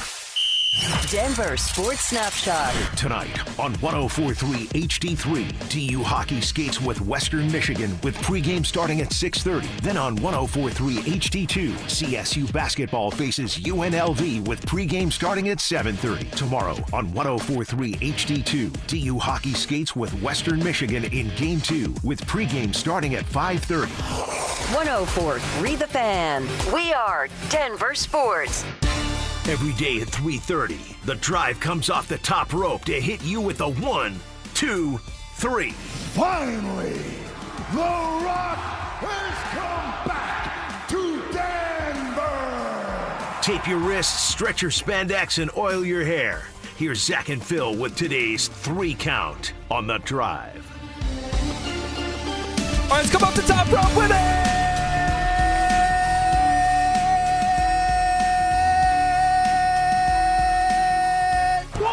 There you go. Gotta hold it on a Friday. Gotta hold it. All right. Here we go.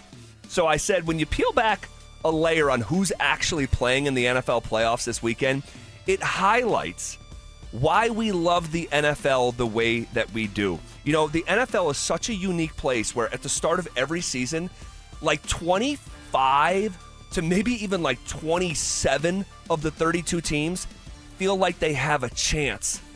And you want to know why? Because they do. Because they do. It doesn't work like this in other sports. Check this out. 8 of the 12 postseason teams were underdogs to make the playoffs in the preseason. 5 playoff teams this year were coming off 11 loss seasons a year ago. New England was an 11-loss team. Jacksonville was an 11-loss team. Chicago lost 11 games. Carolina had lost 11 games or more. San Francisco. They're all in the playoffs the next year. How about this? 4 division winners came off 12-loss seasons.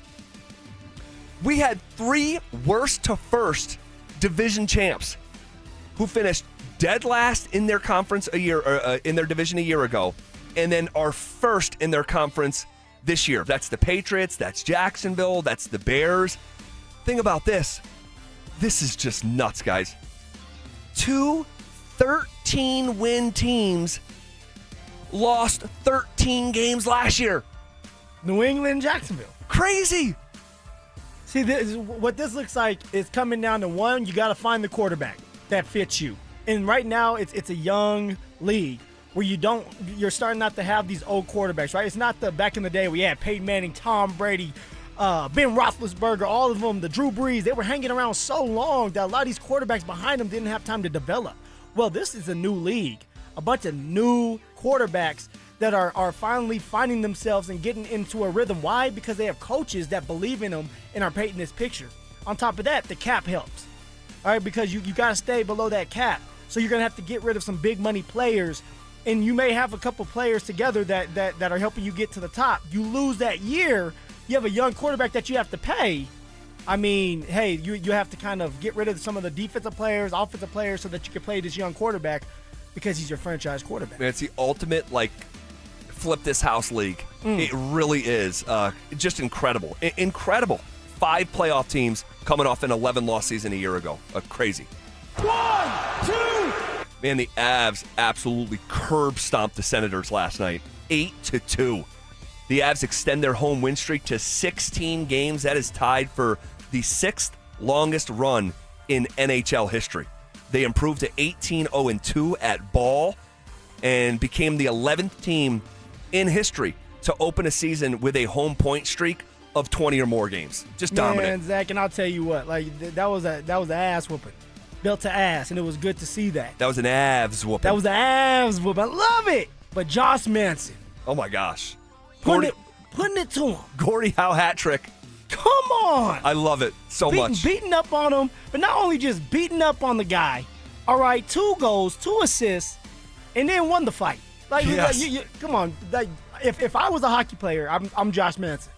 I love it. I'm vicious, ferocious. It was the first 4-point night of his career, and actually, it was the 3rd time that the Avs have been here in Colorado where 5 Avs players had 3 points in the same game. So McKinnon had 4 points. Josh Manson had 4 points. Cale Makar had 3 points. Brock Nelson had 3 points. Ross Colton had 3 points. Dude, at one point, they scored 5 goals in a 6-minute and 20-second span. That's how much firepower we have. Dude. And we're doing it without the captain. Oh, my gosh. And I'll say this, too. The Senators were a distracted team last night. And we have got to talk about why. Oh, my gosh. Not right now, but we have to do it. Yeah, we have to do it. If you guys haven't heard what was going on in the Senators' locker room, for real, with the Wags. Them damn Wags. And their goaltender and the things. Oh, my gosh. Wait, if you haven't heard that story, wait, because the general manager had to come out and address it. We'll get to it. We'll get to it. It's juicy, to say the least. Finally in the 3 count. 1, 2, 3. Man, what a college football playoff semifinal we got last night at the Fiesta Bowl. Miami wins 31-27. Carson Beck's game-winning touchdown with 18 seconds left. I mean, there's a bit of controversy at the end. In Trinidad, Chambliss' Hail Mary attempt, was it pass interference? Was it not? I know people have talked about that through the day. The game was so much bigger than that moment. Yeah. I mean, I didn't think it was it wasn't pass interference. It was the last play of the game. It's a Hail Mary. Both of them are holding each other. Yeah, one may have held it a little bit tighter than the other, but it's the end of it. No, if you want to win, there was opportunities for Ole Miss to go down there and win. The field goal kicker could have made a couple of them. So no. I'm not going to blame it on that. So Miami advances, and I believe they're going to play the national championship in their home stadium. Are you kidding me? This is a dream come true. So it'll be Miami and Indiana. Well, calm down. Pump the brakes. Well, we'll see. Pump the brakes. We'll see. Look at Dante behind the glass. Me and Dante are going to fight before the day's over. Oh, I know. All right. We'll leave that where it lies. We'll get back to it. Okay, we'll get back to it. What does Mike Cliss make of the J.K. Dobbins speculation that we could see him again in this postseason? We'll ask him next.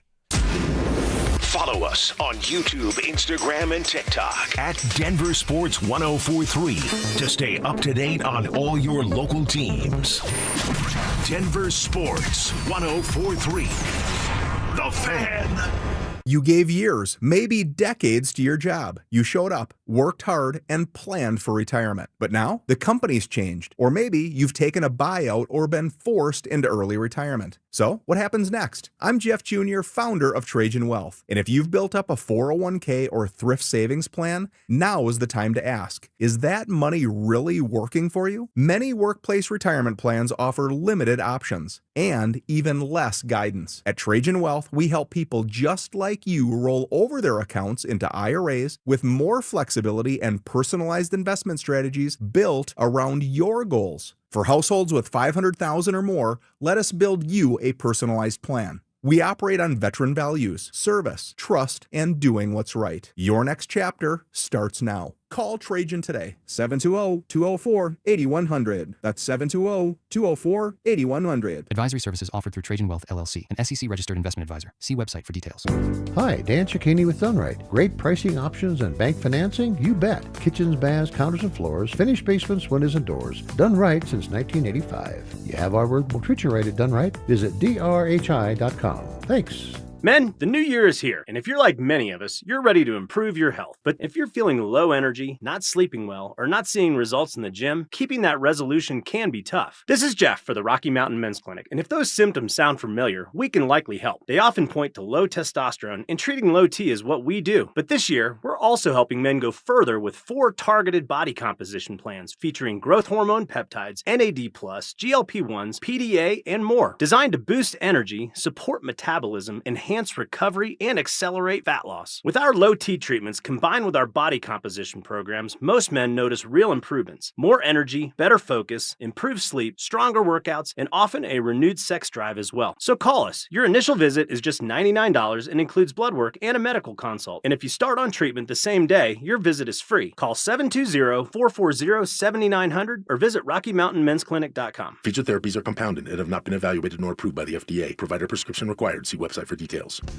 Hey guys, believe it or not, golf season is just around the corner, and that means the newest gear and the latest tech are starting to drop. It's Stoke here from my friends at Embers Golf. If you want to hit the ground running in 2026, now's the time to get dialed in. Book a custom fitting at Embers Golf and experience the newest equipment built to elevate your game. I know, trust me, I got set up last year, and spots fill up fast. So get in, get fit, and get ready to play your best season yet. Get everyone in the family ready for golf season at Embers Golf in Westminster. Embers Golf, ignite your game. At Berg Simpson, we are passionate about what we do. We bring that passion and our expertise to the office and courtroom every single day. We're always working hard and are committed to doing everything we can to give our clients the best opportunity to have a great result.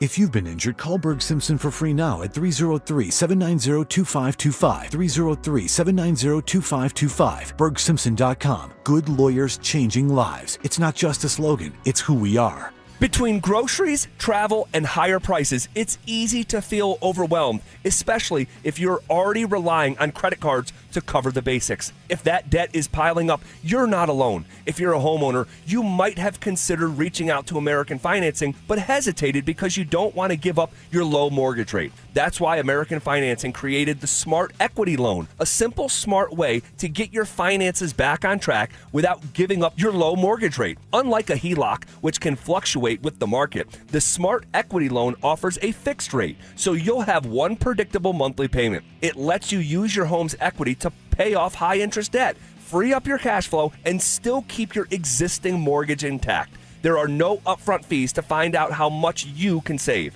Call 303-695-7000. That's 303-695-7000, or visit them online at AmericanFinancing.net. NMLS 182334, NMLSConsumerAccess.org. The University of Denver brings you the best athletics in the metro area. From lacrosse, basketball, hockey, soccer, gymnastics, and more. We have a sport to cheer on at DU. Ticket packages are available to meet your busy lifestyle and are easy on the wallet. Learn more on our digital platforms, including DenverPioneers.com. This segment on The Fan is brought to you by Embers Golf, where your passion meets the green. Tune into Stokely and Evans with Mark Schlereth, Wednesdays at 9:15 to hear ESPN NFL analyst Dan Orlovsky break down Bo Nix and the Broncos every week during football season. Denver Sports, 104.3 The Fan, DenverSports.com, and the Denver Sports app. You're listening to The Drive with Zach By and Phillip Lindsay on Denver Sports, 104.3 The Fan.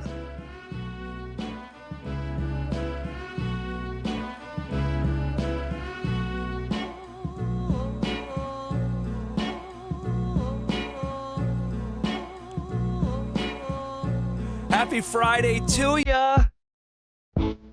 We have our 9 News Broncos insider, Mike Cliss. He joins us every Friday right around this time, presented by Fitness Gallery. Mike, welcome back to the show. Hey, I have to ask you, I'm fascinated with the idea that J.K. Dobbins could be returning this season. I know Sean was asked about it a few minutes ago here this afternoon. What are you hearing? I mean, and how realistic could this be? Yes, I've heard it's still on the doubtful side. We're talking to Liz Frank. J.K. Dobbins went through the locker room last week, maybe 10 days ago, and he said, "I'll be back soon." But there was a little hitch in the giddy up as he was saying it. You know what I mean? I didn't like the hitch. And so, with a running back, I think it's going to be tough. Sean Payton was speaking to Romo and Jim Nance, and they made it sound like what Sean Payton told them was very vaguely, very loosely, maybe the AFC Championship game. And so I guess there's a possibility. I had heard from the get-go maybe a chance at the Super Bowl because you got that 2 weeks in between. You got 2 more weeks. But even then, I think it's less than 50. I would say any chance would be the Super Bowl, and then it would be less than 50-50 for that. Mike, we talk about J.K. Dobbins, and we definitely we need him if he's able to go. He's averaging 5 yards a carry, and he only got to play in 10 games, has 772 yards. Could have got to 1,000 yards this year if he would have been able to stay healthy. But I'm not going to hold my breath with J.K. Dobbins. If we can't rely on J.K. any this playoff push, do you still have confidence that the Denver Broncos can get to a Super Bowl if the run game is not up to par? Yeah, first of all, don't count on J.K. Dobbins coming back. Agreed. Yeah. Don't count on it. If he comes back, great. That's a bonus, but don't count on it. Do they have enough? They'd have to do it a different way, and I think there is, there's been some teams. I think New England in a couple of their Super Bowl years didn't have strong running backs. Can you think of a Hall of Fame running back that Brady had? They did a lot of swings. Kevin Falk was big for the Patriots, Yeah, and not the prototypical running back, but he caught 75 passes a year, and a lot of swing passes to Falk that kind of worked as an extension of the run game. I think that's what the Broncos have in Harvey and Jaleel. They can do 12 carries, 60 yards rushing the ball, and then maybe 5 or 6 catches, 35 yards. And so it'd be a little different. I think they do have enough with what they have, but it's just going to look a little different than the typical playoff running game that normally wins it. Mike, what's the latest that you're hearing when it comes to Vance Joseph getting a second interview? Do you know at all how his first interviews have gone? And could this, if he does get a second interview, how is this going to work with the week of the divisional round? Would they wait? Would he do it in the same week of the divisional round? How does this all shake out?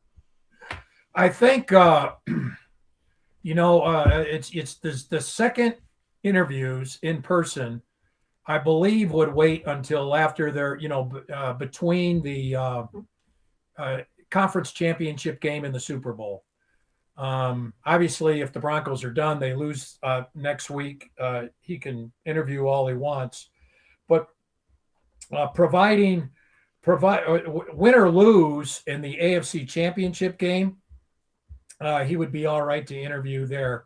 A second, kind of like a in-person interview there. I think it might be a situation where the team might come out here versus him going out there. I'm not sure how that would work. I think that's how that would work. That let's say Tennessee, for instance, their team would fly out a contingent to Denver if the Broncos are still alive, playing in the Super Bowl. So I do think he's going to get a second interview. I think he might have 2 or 3 second interviews. He's had 5 first ones. I believe the Arizona one, by the way, might be pushed back till tomorrow after they're done practicing tomorrow, so he can have full concentration on the Broncos lane here. You know, there's 2 lanes these guys gotta navigate here, and one's personal and their own ambitions, and the other's team. And I think he's going to stay with the team now till sometime tomorrow, and then finish up that first interview via Zoom with Arizona, I think tomorrow. Mike, we were talking about VJ with the interviewing, and he's deserved to have the opportunity to be a head coach for the second time in his career. But what about Davis Webb? I think it's really interesting that Davis Webb is getting as much attention as he is when it comes to the interviewing part of it. Are you shocked that Davis Webb is being interviewed as for the head coaching jobs? Not shocked, because you know he's a quarterback whisperer for Bo Nix, and this team is he's trained under Sean Payton, and I think the rest of the league are saying, I want some of what Sean Payton's got, and what he's doing with Bo Nix. It's unusual because he doesn't call plays, and it's a leap from quarterback coach over coordinator to head coach. However, it's not unprecedented. Zach Taylor was a quarterback coach under Sean McVay, and he went right from quarterback coach to the Bengals. And I think in 3 short years, he took that team from a ragtag team to the Super Bowl. So there is precedent. There's unique talent. They're trying to find the next superstar, right, in coach. And sometimes a guy like Davis Webb is, a diamond in the rough, with not much experience. But what he's shown so far is the guy's got something there. And plus, I think he's popular, too, because he was recently a player. He started the 2022 finale for the Giants. That's right. And he went right from there, starting the last game of the season, to Sean's staff. Yeah. And he had Russell Wilson for a year, which is, again, good experience to have that type of quarterback. Who spoke highly of him? Who spoke highly of Webb as well?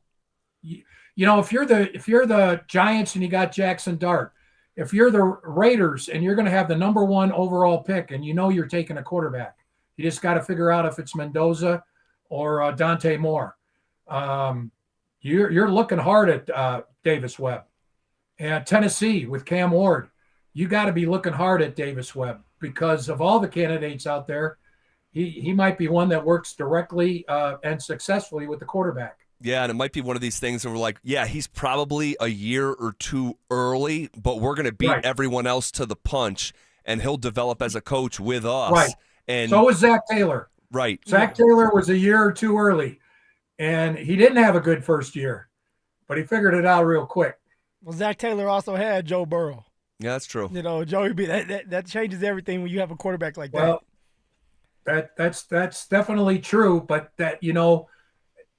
right now Tennessee thinks they got Joe Burrow and Cam Ward. Good, bad, or indifferent.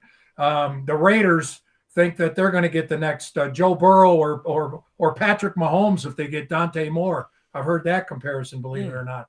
So, they all come from somewhere. Wait, did you just make a Dante Moore Pat Mahomes comparison?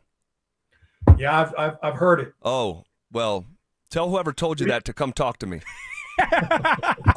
We want to know. I know. I'm a big Patrick Mahomes fan myself. Well, Dante Moore, that's a conversation for a different day. Hey, our listeners want to know, and we have about 45 seconds to a minute left. Brian on the RamosLaw.com text line, is Mike pounding his head on the table?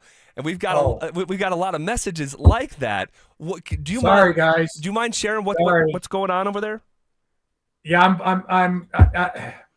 I think I talked to someone else about my shaky leg. Was it you guys? No. No. I think that was the morning team about my shaky leg.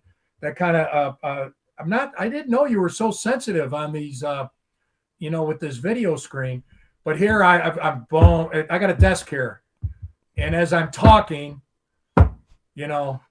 I mean, that's unbelievable. Yeah. We're going to send someone to the house. Stop. We're going to figure this out. We're going to send someone to the house and figure this out. Mike, you're the best, man. We appreciate you, and we'll do this again next week. All right, go get him, guys. All right, there he goes. That's our 9 News Broncos insider, the Thumper, we'll call him. Mike Cliss, presented by Fitness Gallery. That's why they call him Thumper. Is that from Bambi? That's from Bambi. Oh, my God. I just watched that recently with my 4-year-old. Wow. Fitness Gallery, they sell the world's finest fitness equipment. Sean Payton just stepped away from the podium moments ago. You'll hear from the head coach next. Stream Stokely and Evans with Mark Schlereth, Dover and Cecil, The Drive, and all your favorite shows on the Denver Sports 104.3 The Fan app. Denver Sports 104.3 The Fan, DenverSports.com, and the Denver Sports app. Hey, Colorado, when you're in the market for a new truck or SUV, head to Johnson Auto Plaza. Explore their huge selection of new Chevy, Buick, and GMC trucks and SUVs. Find your new truck or SUV at JohnsonChevyBuickGMC.com. Stop in and experience the Johnson advantage that so many now know. Johnson Auto Plaza is your truck and SUV headquarters. Just north of E470 on Highway 85, JohnsonChevyBuickGMC.com. If you're considering sedation dentistry and want to learn more about it, Clarkson Dental can help. When it comes to your health, you want to make sure you know all the details. The highly trained professionals at Clarkson Dental have your answers. Learn more at coloradosedation.com. The right financial strategies can make a huge difference, especially if you're nearing retirement. Adam Mueller talks retirement strategies with Mile High Money. Saturday mornings at 8 on Denver Sports 104.3 The Fan. Colorado roads are icy. Accidents happen. When they do, you're in luck with Flanagan Law. I'm Samantha, the personal injury lawyer who stands out from the rest of the guys. Look for the Shamrock. Flanagan Law, your advocate when it matters most. Never have I ever called my sister from the finish line of my first marathon. Hello? You won't believe where I am. Are you running? Mile 26. I'm gonna make it. Switch to T-Mobile's 55 Plus plan and get iPhone 16e with its advanced camera system on us. Plus, 2 lines for just $30 a line. Guys, I can't believe it. I knew you could do it, babe. That was amazing. Mom, how do you feel? I feel great. I can't feel my feet. Let's take a picture, and then you may carry me to the car. Share every stride, every mile, every memory on America's best network. Switch to T-Mobile's 55 Plus plan and get iPhone 16e on us and 2 lines for just $30 a line.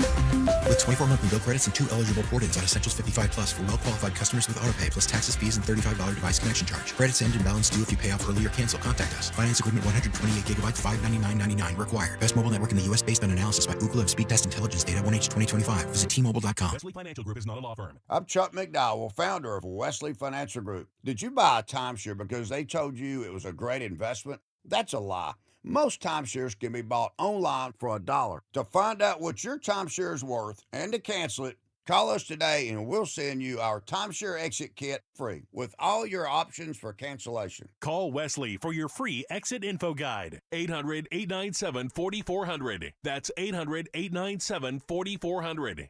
Chick-fil-A's new frosted sodas and floats, it's a 10 out of 10. Hey, this is Lizzie, a team member at my local Chick-fil-A, and a little thing I love about the Chick-fil-A chicken sandwich and new frosted sodas and floats is how well they go together. You will love having your favorite soda blended with our creamy ice stream to make a new frosted soda or float. With the mix of the ice stream and soda fizz, it's so delicious, I call it Fizzalicious. Order a Chick-fil-A chicken sandwich and a new frosted soda and float at your local Chick-fil-A restaurant. Real team member paid for their testimonial. Brandon Stokely here for Colorado's hometown HVAC team, ROX Rocks Heating and Air. Is your heating system struggling to perform and need to be traded? It has never been easier to get a quote for a new heating system. Rocks Heating and Air offers a free online heating and cooling quoting system so that you can quickly and accurately get pricing on a new system. Only at ROX Rocks Heating and Air. Now play that jingle. HVAC service, installation, repair. ROX Rocks Heating and Air. Catch Telestrator Tuesday weekly on Stokely and Evans with Mark Schlereth, where Stink or Stoke dive into the past weekend's games with a coach's eye, using insights into what went right and wrong on critical plays. Telestrator Tuesdays, powered by Colorado Credit Union. Love where you live, love where you bank. Need a new water heater? Euro Plumbing has lifetime warranties, great financing, and low pricing. 720-500-3000. 720-500-3000. KKFN and KKFN HD1 Longmont, Denver. You're listening to Denver Sports 104.3. The Fan. Denver Sports Snapshot. Tonight on 104.3 HD3, TU hockey skates with Western Michigan with pregame starting at 6.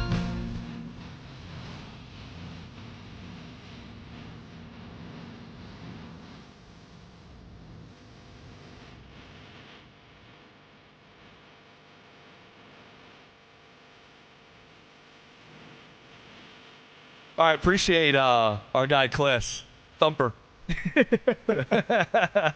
so funny, dude. Cliss is hilarious, man. Dude, we one time we were interviewing Cliss one time. This is years ago, and he had to stop the interview so he could put his order in at Chick-fil-A. He was in the drive-thru. And he's like, fellas, hold up 1 second. He's like, yeah, I'm gonna do the combo meal, the chicken sandwich, spicy deluxe. I'll do the Chick-fil-A sauce. Like, this is unbelievable. Like, you guys want anything? There was another time that we were talking with Cliss, and he's like, in the middle of the conversation, he's like, hey, you guys go ahead and play through. Go ahead and play through. I'm like, are you on the tee box right now? He's like, yeah, sorry about that. I had to let the group behind me go through. Oh, man. He's living his best life. I love it, man. You never know what you're going to get. You never know what you're going to get. Okay. So Sean Payton just spoke a few moments ago, and here was the one thing that caught some attention. Here's if he expects Dre Greenlaw and J.K. Dobbins back in the postseason. Yeah, I think we see most everyone back. Does that include J.K. as well? Yeah, no comments on him yet. He's getting close, but Dre's getting there. Dre's getting there. Yeah. No comments on J.K., but he's getting close. I mean, that's a great sign, right? It's a great sign for Alex Forsythe then, the backup center that had the ankle. My boy Garrett Bowes, GB, the GB zone in his ankle. And then for Drake Greenlaw, like, we need a tackling machine. We need a guy who has done it before in the playoffs. And that's exactly what Drake Greenlaw has done. He has been in the playoffs and has had success. He has got to the Super Bowl, but now when he got to that Super Bowl, something freaky happened where he was getting ready to warm up and get ready to run out there, and he popped his Achilles. Was one of the freakiest injuries I've ever seen. So, but we need Drake Greenlaw. We need everybody healthy on that defense. Why? Because the defense is the backbone of this team. And if we're going to get to where we all want to be, and that's the Super Bowl, the defense is going to have to play some damn good football. Sean Payton was also asked about Week 18. Now, Week 18 was one of the more debated games of the year. And the debate revolved around, was that the real Broncos offense, or were they holding stuff back? Were they purposefully keeping stuff vanilla? And I remember being here on Monday with you, being like, hold on a second. Like, Sean Payton said, like, they were treating it like a playoff game. Yeah. And the seriousness of the number one seed, you can't play with the game, you know? And so I was more on the side of that. I think I was more in the minority, I think. Yeah, I mean, I was on the other side of, like, look, you definitely wanted to win the game, no doubt about it. You want that number one seed. But also, Sean wasn't as creative as he could have been or has been in the past with his play calls, with the running styles, with maybe a couple screens to the receivers like he was last year at the end of the year going against the Kansas City Chiefs where you know that you need a win to get into the playoffs. He was very creative with the tight ends. He was very creative with Marvin Mims at the beginning of the game where it was a screen where Mims was able to take it to the house. And that wasn't the same thing that was happening after that first drive for the Denver Broncos going up against the Chargers. Well, to which I said that was a worse team a year ago. This is just a better defense. But Sean was asked about it, okay? If they were holding stuff back offensively against the Chargers in Week 18, this is what Sean said. I'd like to say that, but honestly, you guys know me well enough. You know, we're going to have to play better, you know. And so I'd love to say that we pulled a bunch back, but, you know, that the tape from last week wasn't really good offensively. Wasn't great at Kansas City either. It was good enough to win that game. So this is where I become concerned, because that's sort of, and this is not, I was right, you were wrong. No, you want to say it. I believe him. I believe him. See, I'm on the other side still. That game was too big. I believe him before the game was played on the emphasis, this is a playoff game. This is a playoff game. Yeah. And I think they had a bit of a taking things for granted, thinking that it was going to be easy like a year ago, and there was a lack of execution, not designed lack of execution, purposefully not running your best stuff. I think he was a bit nervous about that defense, did not want to put it in harm's way. I think he was less aggressive. Okay. I remember more meeting conservative. I remember meeting you more in the closer to the middle with that. I think he was more conservative, but I don't know, because here's what I said. It did look the same against Kansas City. So the last two games, you just can't tell me that like they're purposefully looking this way. I'm not saying that they're purposely looking this way, but what I'm saying is right now, Sean Payton's trying to play chess instead of checkers, something that Jim Harbaugh did to Sean. Now, if we remember, Jim put out that report that the players were not going to play at the beginning of that week on Monday. Now, when you do something like that, now it changes the mindset of a player. Someone like me, I always looked at the report because I'm like, okay, am I going to play against TJ Watt or am I playing against his backup? It matters. Sure. So when you're going through the week and you're like, okay, Justin Herbert's not playing. The starting running back's not playing. Some of the safeties are not playing. Like you're gonna think of things a little differently. You're going through your business a little bit differently, more nonchalant. Now, I think that's human nature. Now, of course, execution was a thing. It was the issue. If you execute like you did at the beginning of that game against the Chargers, that first drive, then you put this game away early. But that wasn't the case. They did not execute the basic plays. But what Sean is doing, when has Sean ever admitted to his team not playing that well and just being bluntly just out there with it? I think that Sean's looking at this as people are listening and they want people to sit here and think like how you are. Like, oh, they aren't playing their best football. They are a little nervous. But Sean in his head is saying, I got some things ready. This team is going to be ready to play. So this master plan goes back to before Christmas against Kansas City. Yes, because Kansas City was playing their third-string quarterback. Because just like Sean knew that no matter what, as long as they play turnover-free football for the most part, they should be able to beat Kansas City because Kansas City did not want to win that game. They were done. I see, man, I disagree. I think, Sean, these games are so important, and the stakes were so important to get that number one seed. And when you, like, I could go there if it was just one game. But it's not just one game. They got dominated in Week 16. They got by a hair on their chinny chin chin in Week 17. No, what was Week 17? It was Chargers, right? No, Kansas City on Christmas. Okay, yeah. 16 was? Against the third stringer, Chris Oladokun. So it was ugly. It was ugly against Kansas City, and it was ugly against the Chargers. So this is 3 games where it's like, and I just don't think over that stretch of time. Why did we not see one pass downfield? I legitimately think, well, why? Like why did Cortland Sutton only get one target? What if Sean didn't trust Bo in those moments? I mean, no, I'm not going with that one right there. This is Week 17. He is who he is. Like if you don't trust Bo by now, then you're never going to trust him.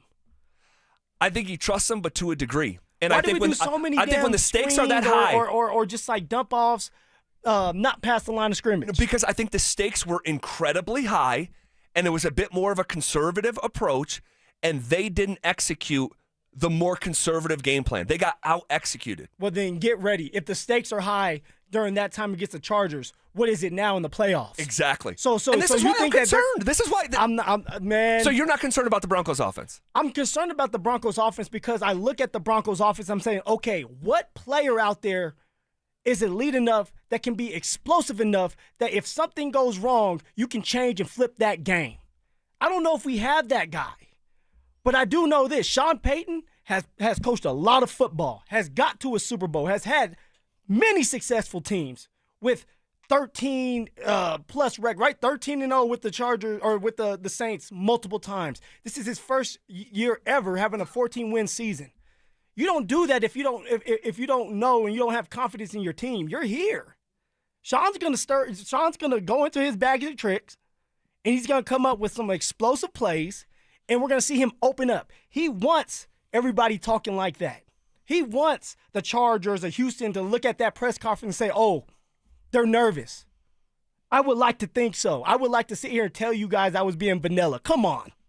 When has Sean ever said any of that? Phil, it was a playoff game last week, and that's how it looked. I don't think it was on purpose. Sean Payton would not suck on purpose with a game of that stakes. It's about execution.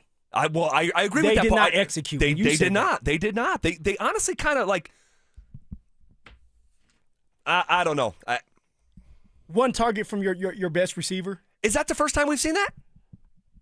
One target, though, right now in the playoff kind of atmosphere. Phil, is that the first time we've seen that? It's not. I'll help you. It's not. All right. Okay, so get ready. I can't wait for your little Twitter fingers to start tweeting like, "Oh, Sean's in his bag now." Sean's in his bag now. If Sean's in his bag, I'll say Sean's in his bag. I'm looking forward to it. Sean Payton has been bagless for 2 straight weeks. He has. Bagless. He has his Louis bag in his back seat. Okay. He's ready. Gotcha. All right. The NFL playoffs start tomorrow. We'll give you a nugget of knowledge for each matchup coming up next. Follow us on X at DEN Sports 1043 for up-to-the-minute information and opinions on all things Denver sports. Also, we can still call it Twitter, right? Denver Sports 1043 The Fan, DenverSports.com, and the Denver Sports app.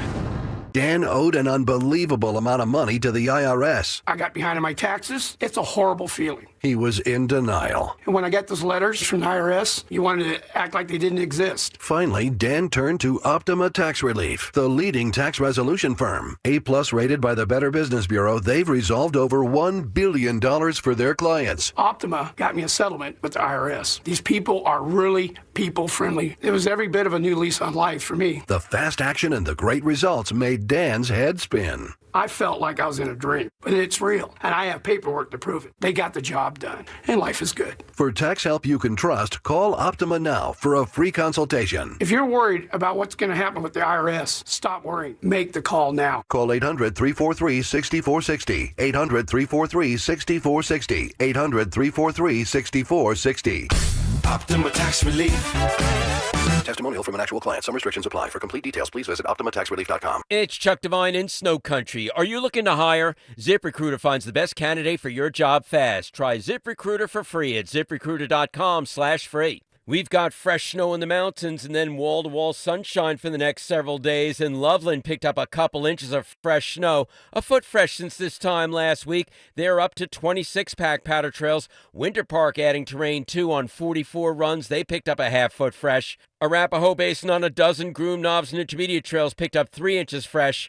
Aspen Mountain and Snowmass both got 10 inches of fresh snow. And both spots now on 2/3 of their terrain. That's 70 trails at Aspen. Cooper is on 39 slopes, and Monarch just picked up 3 inches of fresh snow. They're skiing and riding on 60-pack powder trails, 75% of their terrain. Wolf Creek, 100%, 42 miles of slopes, just got 5 inches of fresh snow. Jackson Hole, Wyoming, 109 powdery slopes, just got 3 inches fresh, nearly 20 feet this season for Jackson Hole. Get more at snowcountry.com. Dan Jacobs with 303 Law 4040. Hey, I got a real cool story I wanted to share with you. Many years ago, my lovely wife Kimberly wrote down a prayer that said, "God, make me a lighthouse so I can be a light to others when they're in a dark place." She filed that card away both in her heart and her prayer box. And then about 3 years ago, I asked my wife to leave her job in corporate America and come help me open up 303 Law 4040. And she absolutely loves it. She really feels like helping other people when they are hurting and don't know what to do is her calling. So here's the really cool part. A few weeks ago, a client came in to pick up a check and said to Kim, "I really want to thank you.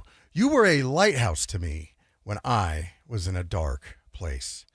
It gave me chills when Kim told me that. If you've been hurt in an accident, it really is our honor to help you in your time of need. Call us anytime at 303 Law 4040, where you always get to speak directly with me or my lovely wife, Kimberly. That's 303 Law 4040. Go ahead, save that number in your phone. You never know when you're going to need it. It's 303 Law 4040. Peyton Manning here.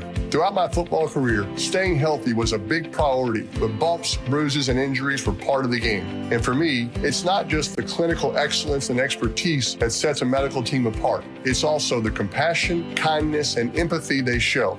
At Common Spirit Health, healing is quality care and human kindness. And my friends at Common Spirit are teaming up with their partners to spread human kindness and create healthy communities. Common Spirit Health. Hello, human kindness. How about a simple New Year's resolution, one that even I could achieve? Reverse the clock on hair loss with Advanced Hair's simple one-day FUE treatment. You will feel more confident and more youthful when you witness your own natural hair growing into those places that have been balding or thinning for years. From Advanced Hair's breakthrough technology to their highly experienced team, there is no one I trust more in hair restoration. Their simple FUE treatment begins to regrow your own natural hair the very next day, and your new hair is backed by the Advanced Hair Guarantee. I know from personal experience, Advanced Hair's exceptional standard of care makes your comfort and your results their top priority. Celebrate this new year with a fuller head of hair and get a free consultation, $250 off, and 250 free hair grafts. Call 720-459-HAIR. That's 720-459-HAIR. Discover what meeting your resolution could look like with the before and after pictures at advancedhair.com.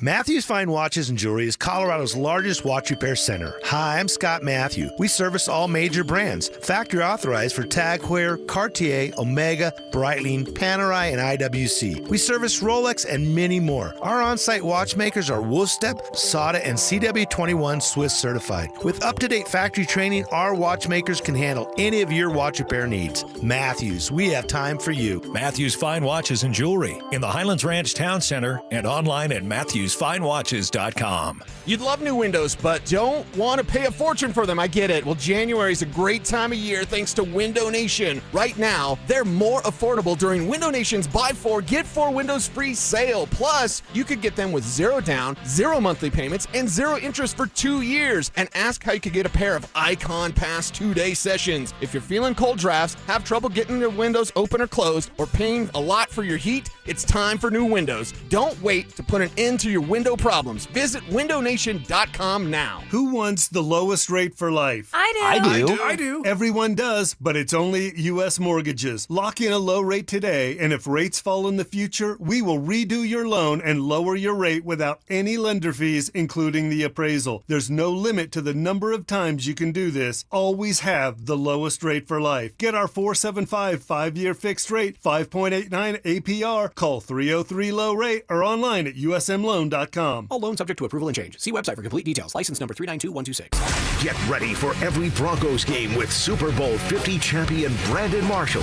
as he joins the drive every Friday afternoon at 4:45 exclusively on Denver Sports 104.3 The Fan. Thanks to Corwin Toyota Boulder.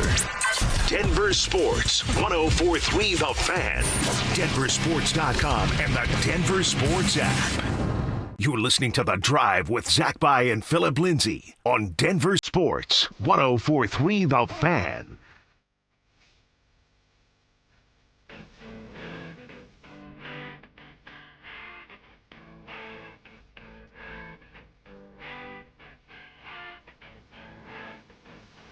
All right, happy Friday to you as we are rolling downhill with incredible fervor. Some really fun conversations today. Some really fun conversations on a Friday, some spirited debates. And I want to turn our attention, though, at this time to the NFL playoffs. They start tomorrow, all right? And I want to take a look at each matchup, maybe spend about 2 minutes on each matchup, and let's take a dive right into it. Tomorrow afternoon at 2:30 on Fox, the Rams are a 10.5-point favorite at Carolina, the largest road favorite in NFL postseason history is the Rams. They are expecting Devontae Adams to return. He has not played since let me try this for a third you time. sounded like me. Aggravating. Here we go. That left hammy in Week 15. He is their red zone dynamo. 14 touchdowns in 14 games leading into that game in Week 15 where he got hurt. Man, what do you think of this matchup? You know, for some odd reason, the Rams have not looked like the Rams at the beginning of the year. They were just dominant. Matthew Stafford was lighting it up. They kind of got lulled to sleep a little bit, but I think they know what's in store. I think they know that and understand that this is the time to wake up. You're getting your star receiver back in the red zone. Matthew Stafford knows that he's probably going to win the MVP, and that's a bad boy. And you already got beat by the Panthers in Carolina. Now, it was cold. Matthew Stafford made a couple mistakes. I don't think you're going to see Matthew Stafford make those same mistakes. He's a savvy vet that has been here before, that has won a Super Bowl. He wants another one so that people will put respect on his names. Zach, they're going to handle the Panthers, man. The Panthers aren't ready for this. I think so, too. If you take away the turnovers, the Rams mostly dominated that football game. And so I think they're going to win and cover tomorrow, and I think they're going to have a chance to run all over Carolina. The Rams rank second in run block win rate, while the Panthers are dead last in run stop win rate. I think they end up putting it on Carolina tomorrow. I hope I'm right.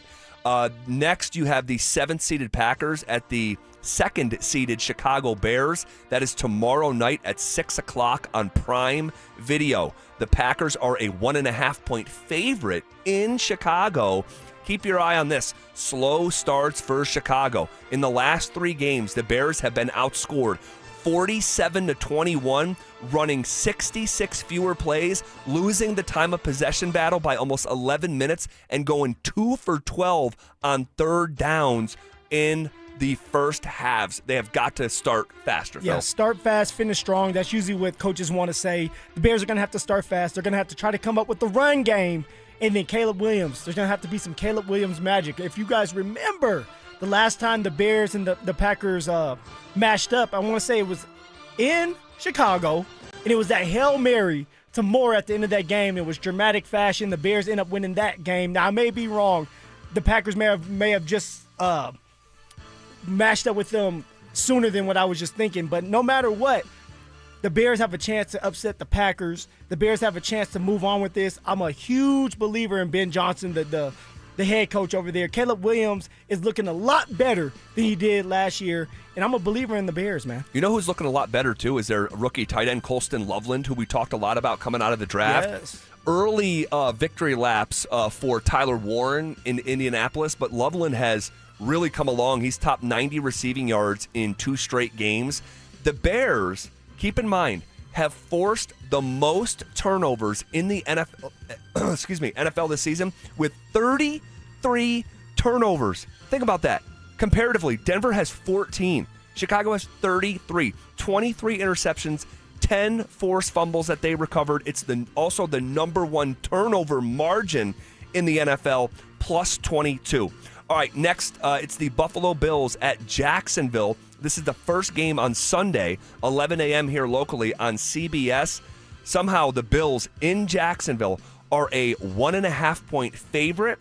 Buffalo has not won a road playoff game since 1993. Ooh. Josh Allen 0-4, Sean McDermott 0-5 away from Buffalo. But see, man, this is where you got to put respect on Josh Allen's name. He knows this is the time.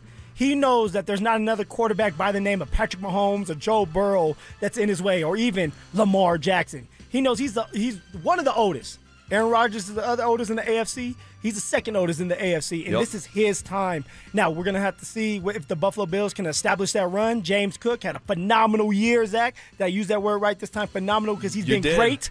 All right, James Cook has been great out there running the ball.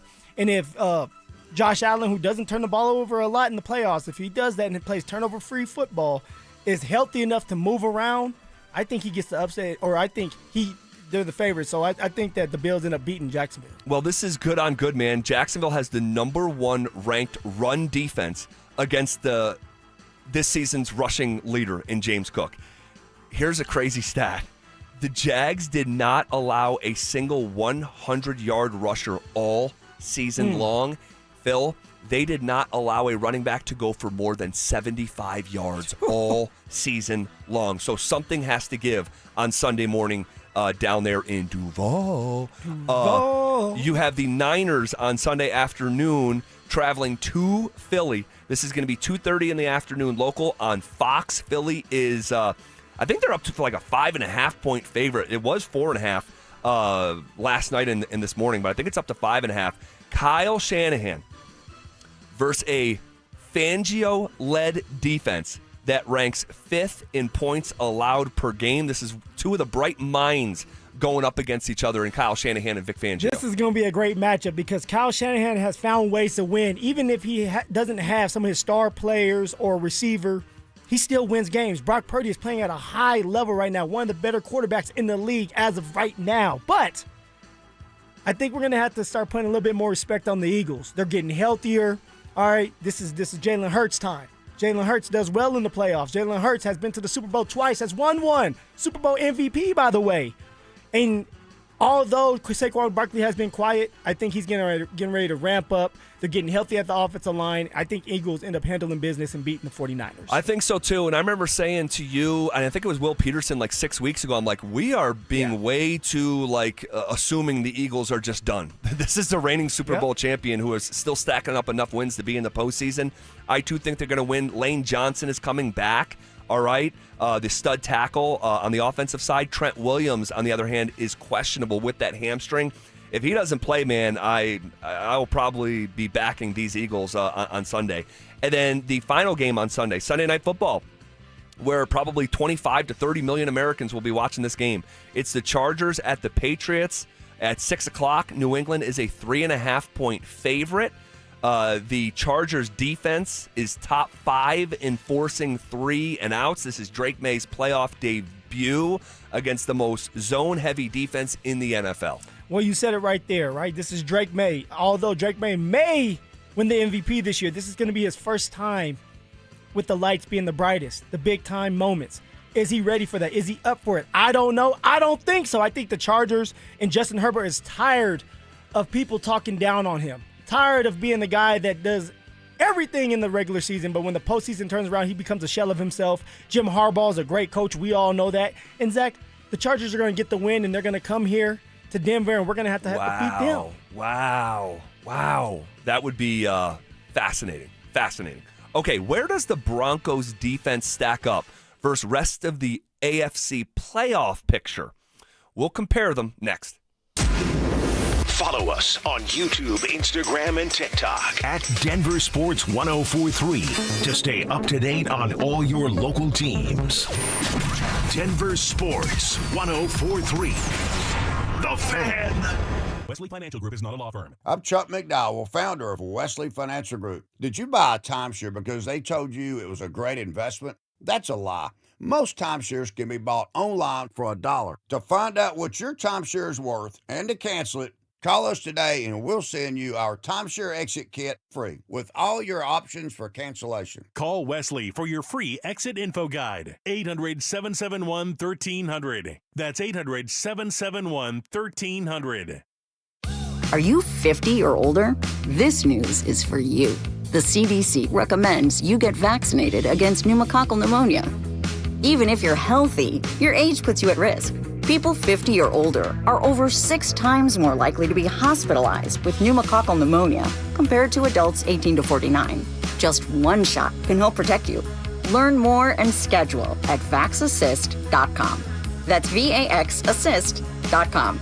Sponsored by Pfizer. Men, it's the new year, and for many of us, it's a time of deciding to make positive changes in our lives. This is Jeff for the Rocky Mountain Men's Clinic, and if you're suffering with erectile dysfunction and are tired of the frustration and embarrassment ED causes, you should call the Rocky Mountain Men's Clinic today. because there probably isn't a better resolution you can make than to be done with ED. You see, ED doesn't just affect you, it can also affect your partner, even if they don't talk about it. But here's some great news. If you're like most guys, the treatments at the Rocky Mountain Men's Clinic will give you back your sex life, because our protocols have success rates that work in well over 90% of cases. Seriously, you might even find you're performing like you haven't in years. So, make an appointment and get ED out of your life. Your initial visit is only $99 and includes blood work, a medical consult, and if medically advised, a test dose. And if that test dose doesn't work in the office, your visit is free. Call 720-440-7900 or go to RockyMountainMen'sClinic.com. That's RockyMountainMen'sClinic.com. We have 5 offices across the Front Range to serve you. This is a special alert to all Americans who own a vehicle with less than 200,000 miles with an auto warranty about to expire or with no warranty coverage at all. Due to a decline in the economy, CarShield is announcing a low-cost month-to-month vehicle protection plan that is now available to the public to save any driver out-of-pocket expenses on future auto repairs. Call now to find out how you can pay almost nothing for covered auto repairs. Yes, you heard that correctly. Pay almost nothing for covered auto repairs. An open phone line has been established for all drivers to call for a free quick quote. Call 800-292-4541 now. Drivers who are covered will not have to pay for covered repairs again. This protection plan is at an all-time low. Additionally, drivers who activate this vehicle protection today will also receive free roadside assistance, free towing, and car rental options at no additional cost. Call us for your free quick quote today. 800-292-4541. That's 800-292-4541. What do you have to lose? Call 800-292-4541. Again, 800-292-4541.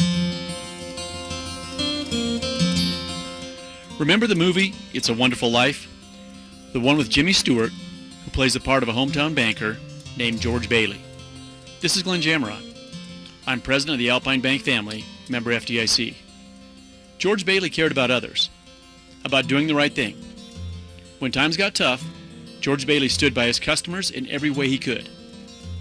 Alpine Bank believes in those same values. We believe that caring about you, in good times and in tough times, caring will enable your family, your business, your community, and our nation as a whole to prosper in ways you've never seen before. Alpine Bank believes, we know, that all our futures depend on one thing: caring about one another. Alpine Bank, committed to Colorado and you.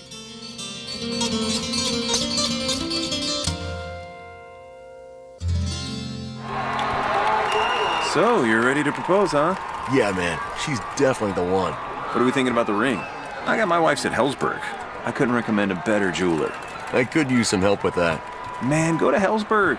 I had no idea how many details you need to consider. Did you know you can get a natural or lab-grown diamond? I didn't. Figure out what she wants. Trust me, they'll make it happen. Start your story with Hellsberg. Shop in store or at hellsberg.com. When the new year hits, every business could use a little something to stay ahead. A lift, a jump start, an edge, or perhaps a boost. Like the all-new 5-year business boost from Comcast Business. It's the certainty of a price lock for 5 years on qualifying internet bundles. Plus, you'll have the most reliable Wi-Fi with our best equipment, so your whole team can stay connected at a great rate. And to sweeten the deal, ask about a $500 prepaid card when you add 2 lines of mobile. It's the boost your business deserves. So sign up for the 5-year business boost and get a 5-year price lock on ultra-reliable Wi-Fi. Plus, ask about a $500 prepaid card. Comcast Business, powering possibilities. Ends 2/22/26. New customers only. 1-year contract required for guaranteed rate. 5-year pricing applies to monthly service charge excluding taxes and fees. That's Wi-Fi based on Open Signal Awards USA. Fixed Broadband Experience Report, May 2025. Denver Sports Snapshot. Tonight on 104.3 HD3, DU hockey skates with Western Michigan with pregame starting at 6:30. Then on 104.3 HD2, CSU basketball faces UNLV with pregame starting at 7:30. Tomorrow on 104.3 HD2, DU hockey skates with Western Michigan in Game 2 with pregame starting at 5:30. 104.3 The Fan. We are Denver Sports. It's The Drive with Zach By and Phillip Lindsay on Denver Sports 104.3 The Fan.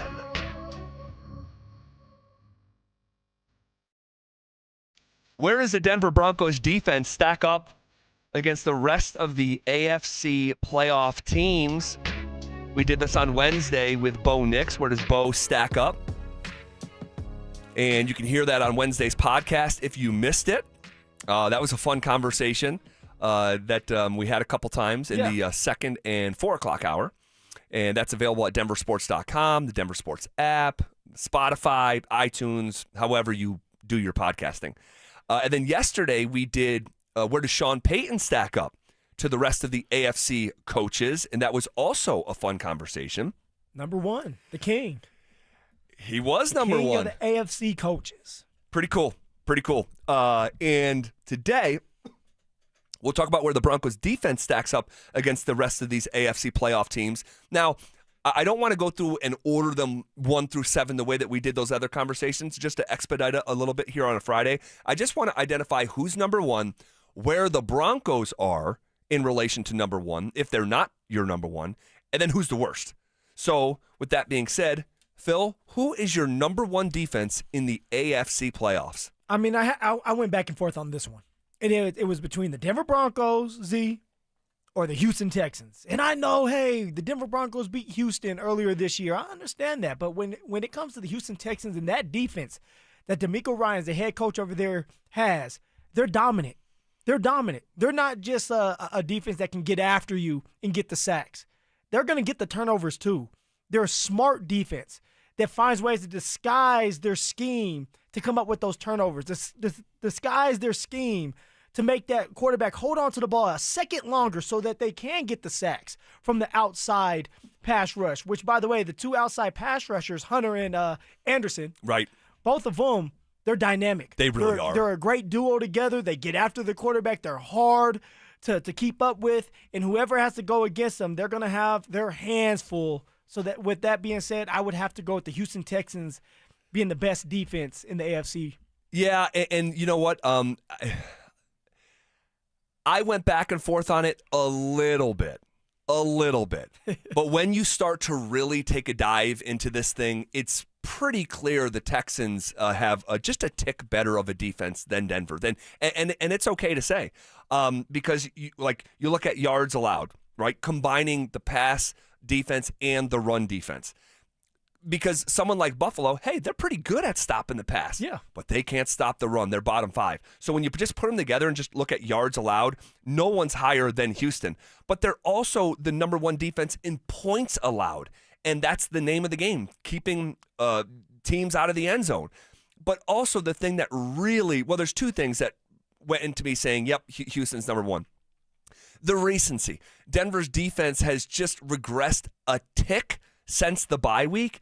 And then the real tiebreaker is one defense takes the ball away and the other doesn't. Yeah. The Broncos guys went into week 18 with a franchise record low 12 turnovers. And I didn't quite realize it was a franchise record. Now, they got to 2 turnovers in week 18, so they had 14 instead of 12. But so 14 turnovers. Houston has more than double takeaways, more than twice as many takeaways. And that there is just insane value that Sean Payton tells us about. And so like the ability to take the ball away twice as much as Denver. So every Denver turnover literally has been 2 for Houston. That's the differentiating factor for me. So yeah, Houston has the number one defense in the AFC. And then really the one that I went back and forth on was Denver and Jacksonville. Okay, why was that though? Just Jacksonville is the best run defense in the league to a degree that like they didn't allow a running back to go for more than 75 yards the entire season. That is insane. But ultimately, I went with Denver as the second defense in the AFC. How about you? You have to go with Denver with the second best defense in the AFC because they get after the quarterback. They lead the league in sacks. Vance Joseph, there's a reason why everybody wants to interview him. He does a great job of disguising his schemes as well. You have the best player on the team, reigning defensive player of the year in PS2 that has to do a lot on the island. Riley Moss is doing his part, and he's getting better every single game. But it comes down to that pass rush. Zach Allen, John Franklin Myers, Nick Bonito, Jonathan Cooper, as long as they're healthy and they have that mindset that you want where it's just that dog mentality of let's just go and get the pressure and rush the passer for sacks, and then they can get there and be successful, it's going to be a long game for whoever has to come here at altitude with the Broncos country, with the fan base going insane. That's why I have them at number 2. The Denver Broncos are forced them to be reckoned with, and also they're a scary team that if they get some confidence and get some turnovers to go with their sacks, it's going to be hard to beat them. No doubt about it. Who is your worst defense? Worst defense, I in went the back AFC and forth. playoffs. In the AFC playoffs. Back and forth with the Steelers and Buffalo. And I think I'm going to have to land on the Steelers. And the Steelers have kind of been this average team all around, offensively, defensively, special teams. At times it looks like they're tough, but then it seems like they can't stop the run. They can't stop the pass at times. TJ Watt has been out of the mix. He's been hurt. Now he's back. So I'm going to go with the Steelers dead last, and then Bills being right there with them at 6. Yeah, I had the Steelers last as well. This is not the Pittsburgh, steel curtain defense that you may think of when you think of that logo. They are 26th in the NFL in yards allowed. That is the 7th out of 7 AFC playoff teams. And they're 17th in points allowed, which was also last out of the 7 AFC playoff teams. Okay, we are shifting gears here. But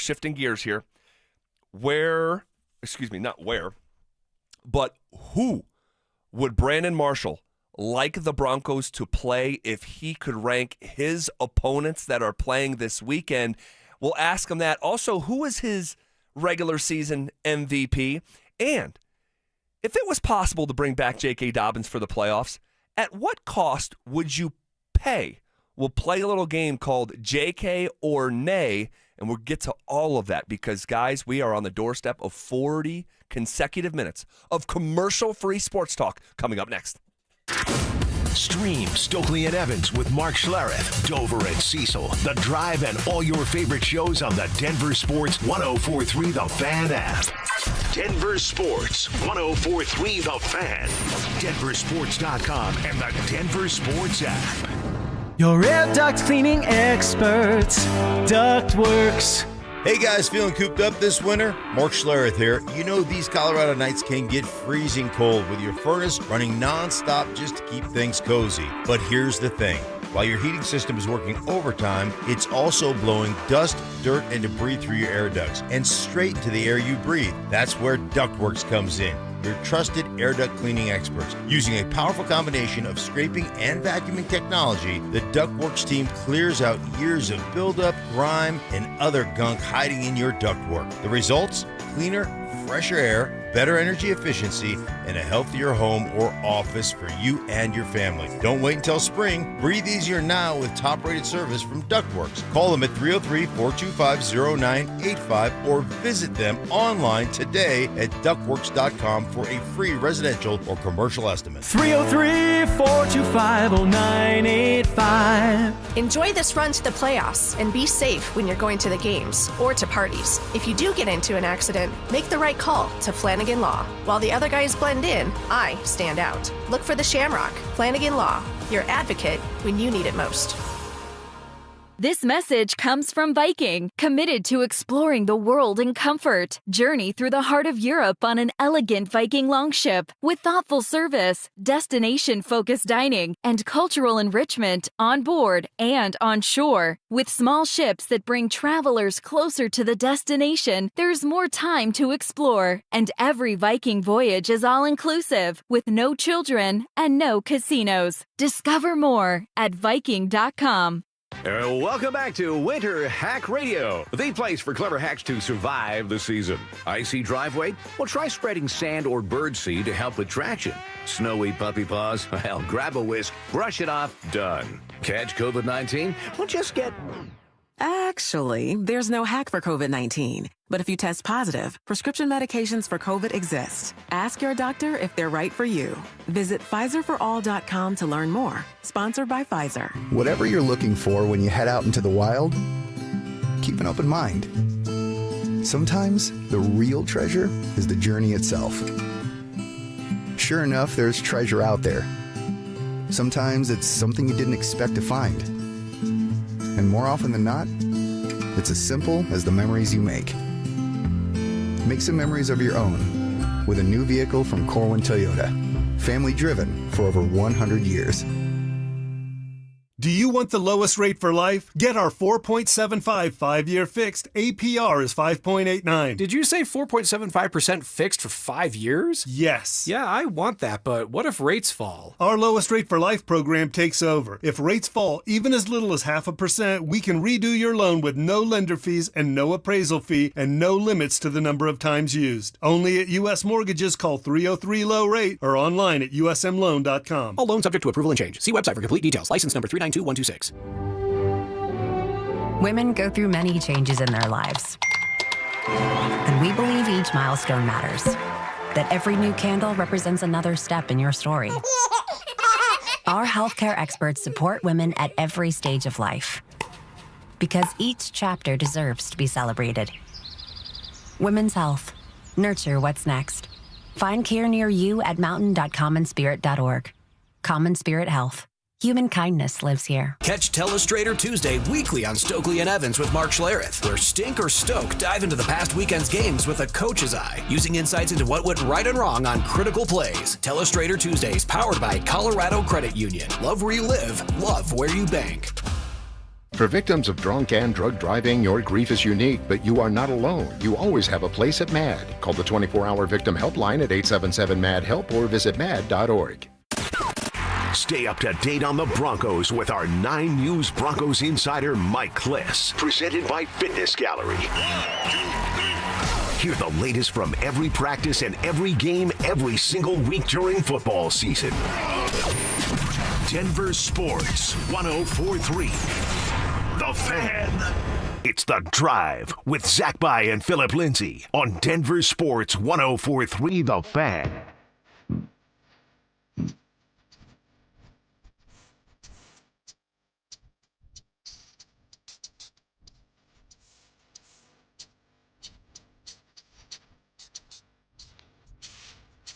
All right, rolling downhill here on a Friday, January 9th.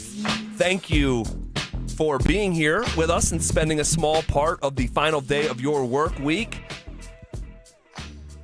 And Phil had to take off just a little bit early today, had a family obligation. It's not an emergency. We knew it was coming, so he's going to miss the rest of today's show. He'll be back on Monday with me at 2 o'clock. Richie Carney sliding in. What up, Rich? What's up, man? Dude, we have a lot to get to. All right, we got a lot of ground to cover. We're going to play a little game revolving around a Denver Bronco at the top of the hour called JK or Nay. A lot of time to do it all, thankfully. A lot of time. Well, why? What? Well, we're on the doorstep, right? Yes, we are. Yes, we are. Yes, we are. We're on the doorstep of 40 consecutive minutes of commercial-free sports talk. We're not going anywhere for a while. All right, so we're going to play that game. I'm curious who your team MVP would be looking back at the Broncos season, and if you agree with how the local media voted for that award. Also, we are going to have a little debate, a little friendly debate with myself and Dante Gomez, who we are on opposite sides of the aisle when it comes to a central figure in tonight's college football playoff game, Okay. Kurt Signetti. And Uncle Kurt? My Uncle Kurt. I cannot wait for this game. And I'm getting a little bit nervous because I'm extremely confident in Indiana, and I've acted like it with my resources. And now that I'm here, I'm like, how confident are you really? I'm still confident, but I'm like, I'm pretty leveraged, if you know what I mean. There were moments, Zach, where Columbus wanted to turn back. He wanted to turn the ships around, okay? But he didn't.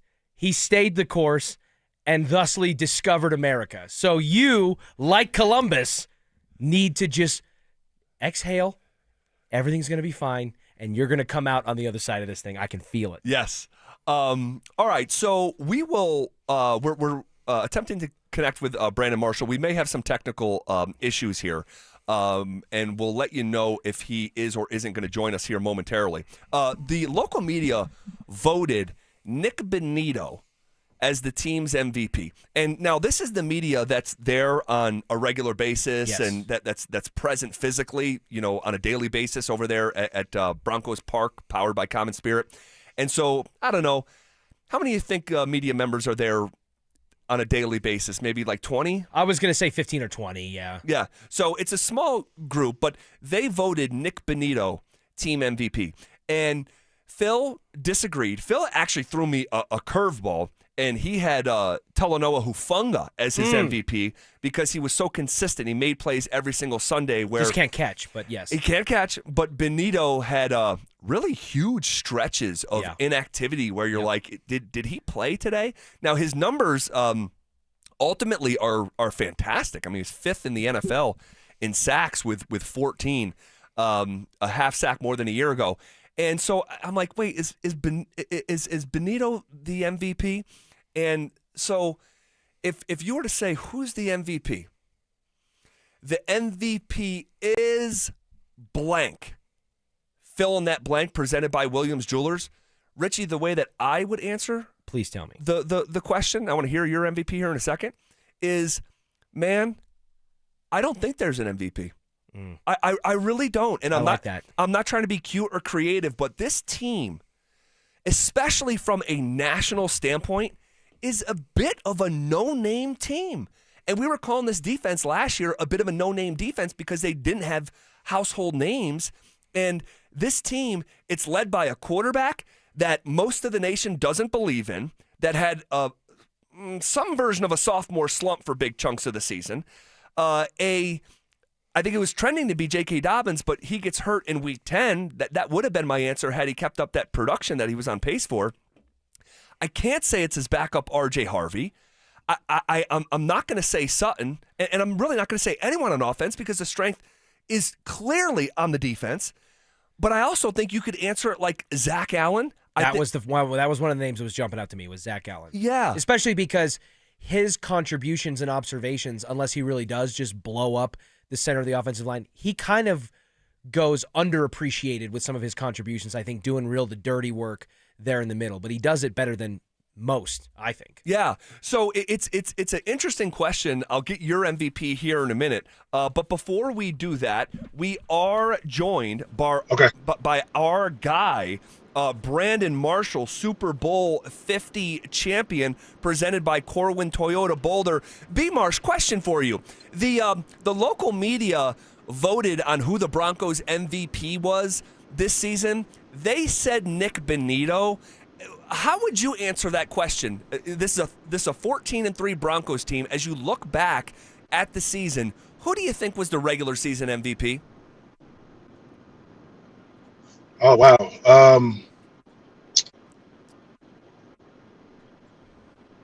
You know what? I may have to agree. I may have to agree. I think it was Nick Bonito, and I think obviously one could say obviously a quarterback award. You could give it to Bo Nix, for those fourth quarter comebacks that he's had. But the offensive play has been up and down. But I like what Nick Bonito has done for the Broncos. He has been that edge rusher, that dominant edge rusher that we've been missing since Von Miller and DeMarcus Ware days, right? So, I think that was a tough one. Obviously Patrick Surtain's name is in there as well, but I think at the end of the day, we got to give it to Nick Bonito. He's been healthy. He's been consistent. Even though his numbers dropped off at the end, what he's done, pick sixes, he's done some good things. Hey, B-Marsh, just like your guys' squad in 2015, this Broncos team has the advantage of sitting at home and watching Wild Card Weekend and getting to kind of watch and see how it unfolds to figure out who they're going to play in the divisional round. And justly, we've been kicking around who we might like the Broncos to face in the most advantageous matchup. When you're looking at the Chargers, the Bills, the Texans, and the Pittsburgh Steelers, the four teams that the Broncos could play in the divisional round, depending on how it shakes out, which of those teams jumps out to you as the team you would most like to see the Broncos play? And which one are you like, man, I really hope that they avoid this particular matchup? I think that's easy on who I want them to play the most, which is the Pittsburgh Steelers. I agree. I think they're the weakest team in the AFC. Obviously Hall of Fame quarterback is not who he once was. Hall of Fame head coach, but at the same time, they don't have enough, and the Steelers defense isn't what it used to be. I wouldn't want to see the Chargers in the second round. I would not want to see a healthy, fully loaded Chargers team in the second round. I like the Chargers in these playoffs. I'm not gonna lie to you. I do. Harbaugh is a hell of a coach. He always has his guys ready. Them against the Patriots, man. I think that's gonna be an interesting matchup. I don't think it's as clean cut as some people think when they think, okay, hey, it's in Foxborough. Patriots are, 14-3 or whatever they are. They got it. I don't think it's that simple. Yeah, I actually agree. When we did the exercise earlier this week, I had the Chargers as the team that I number one don't want to see. It just hasn't been a good matchup for the Broncos. And Jim Harbaugh going head to head with Sean Payton for whatever reason, he has kind of owned that matchup. And with that being said, week 18, B. Marsh, it was kind of another slog offensively, and it just. Things just don't look right. Now, there's a thought out there that, hey, Sean Payton was holding stuff back. And I give pushback on that because that was like a playoff game for the number one seed. And, a game with that kind of stakes, I just don't know if Sean Payton would operate like that. What is your view on what you saw from Week 18 offensively? And are you concerned, about the offense heading into the postseason? Yeah, I'm concerned. It's interesting you say that because I reached out to some of my guys and I say, hey, man, I want to go to a playoff game. How confident are you that they're going to make the AFC Championship game? Because I would love to go and watch the Broncos play in the AFC Championship game. The resounding thought was, hey, I'm not really that confident, so we may need to go see the Divisional. Just because you never know, right? And it's an interesting thought that coach would hold back plays because of the playoffs. I mean, I understand it, but when you get competitive, when you're watching your offense be sluggish, how do you still say, "No, I'm not gonna call that"? Right. Even though, I don't understand that as a competitor myself. Sean Payton is obviously a competitor. I don't know how you hold back the playbook. That's something that you do in preseason. You know what I mean? Yep. But to do that, like you said, a Week 18, the playoff atmosphere, hey, we need to win this to get to number one seed. I don't understand how you do that. But I am concerned about the offense. We have a really good defense, but that offense is there's a lot to be left, to be desired. So I'm definitely worried. Especially considering the held back version that we saw against the Chargers in Week 18 didn't look drastically different than the offense we saw for the 4 months prior to that. It wasn't like a stark contrast. I go, oh, okay, I get it. They're being vanilla, So I think I'm in line with you there, B. Marsh. When you're looking at the Broncos defense, though, and stacking it up against the competition that they're going to face in the AFC, where are you at with Vance Joseph's squad right now? We've kind of seen for 2 consecutive years now them come out of the gates with their hair on fire. They look like and are performing like one of, if not the best defenses in the league. But something about the calendar turning to December, things start to get a little leaky for one reason or another, whether it's injury or teams having more time and divisional rematches to adjust to different schemes. How confident are you in the Broncos defense heading into the postseason, and where do you think they stack up amongst the other defenses in the AFC? So I'm confident in their defense. I don't think they're as dominant as we were in 2015, even though numbers are similar, right? When you look at the numbers, stacking up the numbers, they are similar. But when we played the best, we rose to the occasion. And that is yet to be seen from this Broncos defense. We rose to the occasion whenever we needed to rise to the occasion. And also, we were the best team in our playoffs and the best defense in our playoffs, I would say, and the best defense in the league. I think the Texans are the best defense in this AFC, first of all, in the playoffs, period. I like what I've seen from DeMeco Ryan's squad on the defensive side of the ball. They hunt. They hunt, man. I think they're a really good sound and a sound defense, man. So I think they stack up well. I still think we are, probably the second best defense in the AFC behind the Houston Texans. But the question is, can we get that pressure when it matters? Can we make plays when it matters? And we always compare, to the 2015, Broncos defense. We made plays when it mattered. Divisional round, AFC Championship, and Super Bowl. Yeah, and you guys took the ball away, and that's one thing that's seriously missing with this defense. That's and you guys really cranked it up in that department in the postseason, and that remains to be seen if this defense can do it. Last question, and we'll let you go here, B. Marsh. When you look at the coaches in the AFC playoff picture, and I'll just go by seed, Sean Payton, Mike Vrabel, Liam Cohen, Mike Tomlin, DeMeco Ryans, Sean McDermott, and Jim Harbaugh, do you think the Broncos have the best coach in the AFC playoff picture? I think we have the most experienced coach. But you know what? Let me stop. I do think we have the best coach, head coach. I don't think we have the best offensive coordinator. I don't think we have the best play caller on offense. Absolutely not. But I think I would say out of those coaches, Sean Payton is the best coach. But offensive coordinator, play caller, play style, offensive style is not it. And I think that's part of the reason why our offense is just very vanilla, very bland. It's not sexy, and it doesn't have to be sexy, but we're not that efficient offensively either, right? So although I would say we have the best coach, I don't think we have the best coached offense, and I don't think we have the best play caller or the best offensive system. All right, great. like that. Yep, great stuff. That's a good place to leave it. B. Marsh, we appreciate your time. We'll do this again next week. Yes, sir. All right, there he goes. That's Super Bowl 50 champion Brandon Marshall, presented by Corwin Toyota, family-driven for over 100 years. You see, to his last point there, Broncos have the best coach with the most experience, but when it comes to scheme and offensive play calling, he may be onto something. And I think, Sean's forgotten more football than I'll ever know, but you look at like Liam Cohen and what he has done with that offense down in Duval with Trevor Lawrence, it looks different and it feels different. He single-handedly revitalized Trevor Lawrence's career. Trevor Lawrence went from being the heir apparent, like this guy's going to be the number one pick and we know 2 or 3 years out whenever he declares, to being an absolute bust in Jacksonville. And now Trevor's the talk of the town. Liam Cohen's a Coach of the Year candidate, and they're playing probably the best football collectively in the AFC right now heading into the postseason in Jacksonville. They are.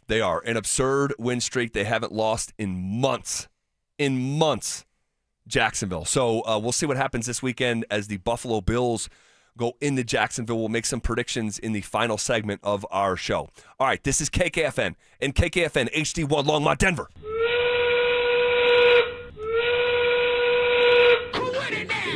We are coming with it, and we are coming for it. It's Zach By hanging out with Richie Carney, who is filling in for Phillip Lindsay for the rest of this hour.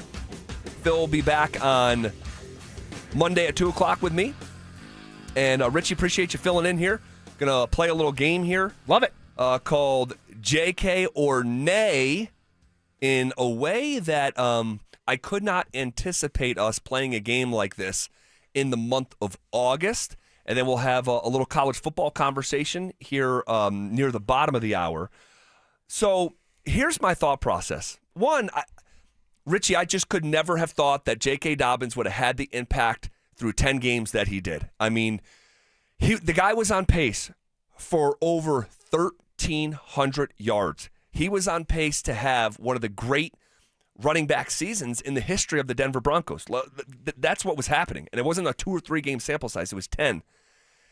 And he gets hurt because that's what happens with J.K. Dobbins. He gets hurt. And I was advocating for the Broncos up against the trade deadline to trade for a running back, Breece Hall specifically. Yep. Loudest voice in this market. I was very much in the minority at that time. And I don't know why Denver didn't do something. Because if me, as someone who bumps my gums behind a microphone, could have seen this coming, so should have the Broncos. So they're in a bit of a tough spot. But we can play fantasy football. We're doing sports talk radio. Yep. So I carry my wand with me, all right? My Patronus little... And then if you could wave that wand, Rich, if you could wave it and bring back J.K. Dobbins for the postseason, at what cost would you pay? So we'll go back and forth here, which the order that we answer these names. So the thought here is, what Denver Bronco would you feel comfortable removing from the postseason picture and adding J.K. Dobbins? Okay. So one-for-one swap. One-for-one swap. So I'll let you go first here. Pretty straightforward. If you took out R.J. Harvey in order to bring back J.K. Dobbins, would you do it, Rich? Yeah, I would. I would. And I don't know if I would have answered that question as confidently as I just did had Jaleel McLaughlin not taken on a little bit more of a larger role and looked decent doing it, looked a little bit more explosive in the backfield, because even though R.J. Harvey has done admirably enough for a rookie running back that got thrust into the position that he is in, and he clearly has a specific skill set that maybe doesn't match J.K.'s, and it's hard to replicate that production one-to-one. Sean Payton clearly likes to use him as a weapon, but if you're telling me I can get J.K. Dobbins back and still have a change of pace option in Jaleel McLaughlin, sign me up for that 10 times out of 10. 10 times out of 10. It's and by the way, let me just say this because I don't want anyone in their feelings. Guys, it's a thought exercise that we're about to do, okay? And that we just Not an indictment on RJ. No, it's a thought exercise, sort of like game theorying it out, all right? So no one gets sensitive out here. This isn't actually happening.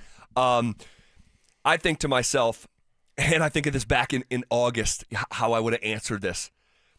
Would I take out Evan Ingram in order to have J.K. Dobbins, a starting tight end? I don't even have to think about it. And obviously that might be a bit of an indictment on Evan Ingram if we're being... Certainly on how his usage has turned out over 18 weeks of an NFL season. Yeah, 100%. And so, yeah, he was mostly disappointing in the regular season. That doesn't mean he can't be the hero in the divisional round. But it was a lackluster season. I wouldn't have to think about this very long. Of course I would take Evan Ingram out of the equation in order to have J.K. Dobbins back.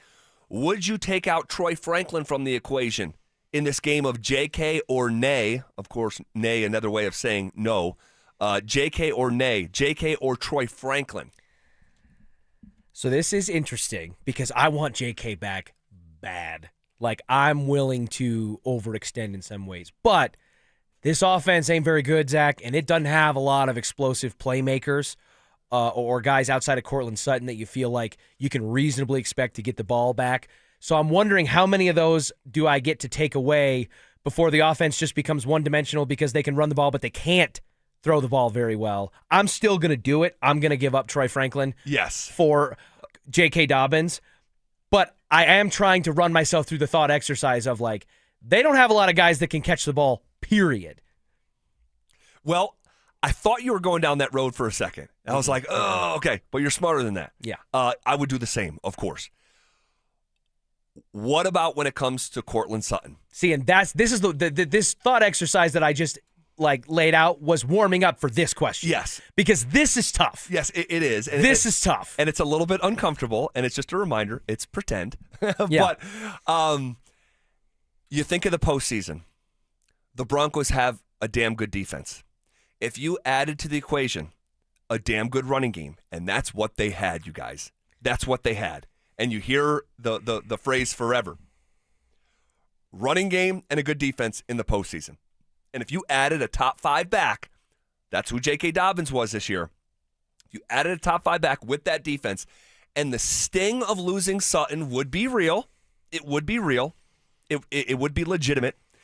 But I would rather have the ground game and have Sean Payton to figure out the pass game. Because right now, there's not much ground game. I mean, it's concerning. Very makeshift. And if you alleviated that, and it's crazy because, and I mentioned this to Phil, at the end of last year, we would say stuff like, I can't believe Bo Nix had the success he had as a rookie without a ground game and without a tight end. And here we kind of are again. By circumstance, but here we kind of are again. And it would sting, but I value the ground game and trust Sean Payton that the pass game will figure itself out. And he's an offensive mastermind, right? That's part of the reason why he's here. And you gave up a first-round pick.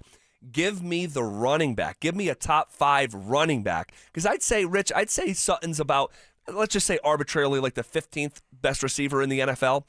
I would rather have a top 5 running back and add the ground game to pair with that defense as opposed to the 15th best passing attack that has looked disjointed almost all season long. Yeah, no, the argument, again, I said it off the top, it sounds like you're in a similar vein.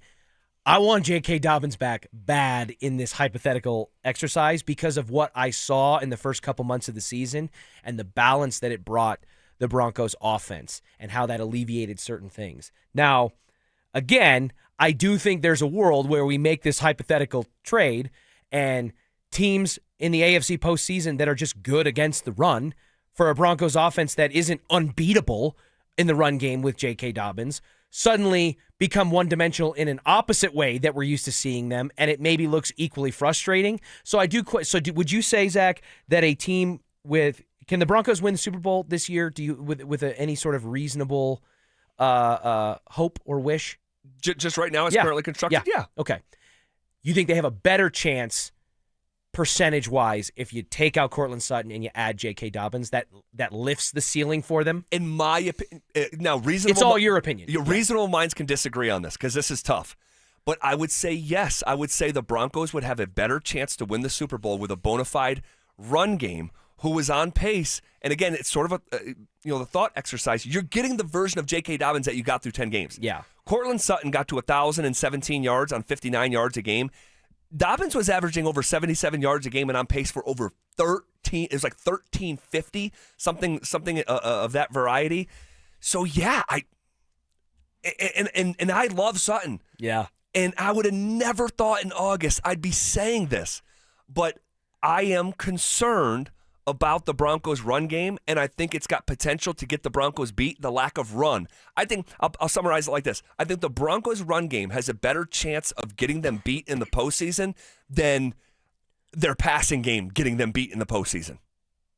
Yep, I think that's fair.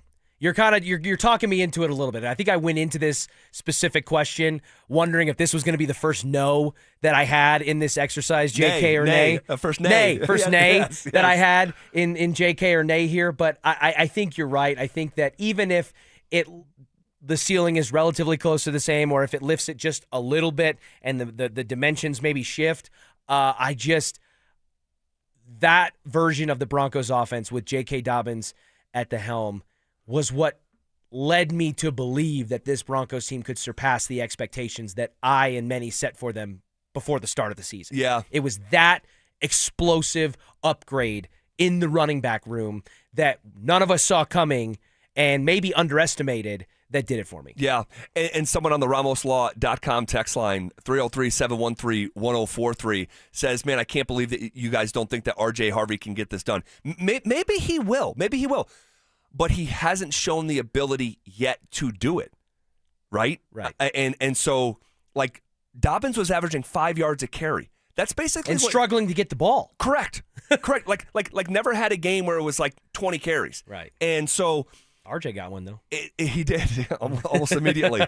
But like for frame of reference, James Cook is the rushing king this year, right? He averaged 5.2 yards a carry. Dobbins was averaging 5. Harvey doesn't average 4. Yeah. It's not to say that Harvey's not a weapon. Of course he is.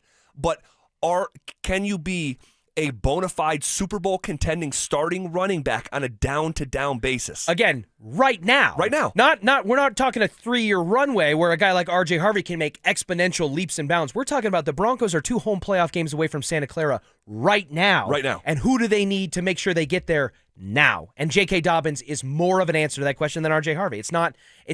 No, it's not debatable. It's not debatable. It's not. And really the impetus for this conversation, well, I shouldn't say the impetus because we were talking about doing this conversation from a fantasy football standpoint for about a week now. But then it kicked up into gear yesterday because you see it was going viral on social media that FanDuel put out, so you can already bet on Super Bowl stuff. You can already bet on like Bo Nix to be the Super Bowl MVP. Yeah. Okay.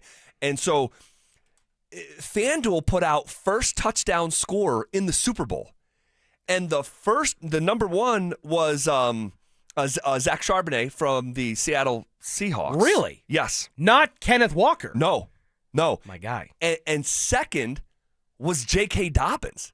And like that's crazy. A corner of social media was in a tizzy. And then you have Dobbins a week ago when asked, hey, could you be back for the Super Bowl? And Dobbins says, sooner.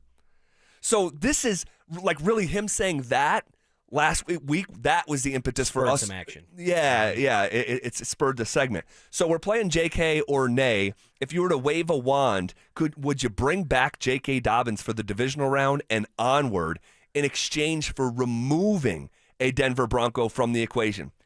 J.K. or Jonathan Cooper? Man, I really like Jonathan Cooper, but I'm going to say with confidence I would give up Jonathan Cooper to bring back J.K. Dobbins. If you're telling me I can still get Zach Allen, Nick Bonito, JFM, and mix in, give me Jonah Ellis on the other side, who's waiting in the stable and I think has made a lot out of minimal opportunities that he's been given. Dondre Tillman. There's some horses in that stable. If you're telling me I get J.K. Dobbins back, again, love Jonathan Cooper. We all do. Great dude, great player, great complimentary piece on the opposite end of Nick Bonito. But yeah, I don't have to think that long about that one. No, me either. And again, we all love Jay Coop.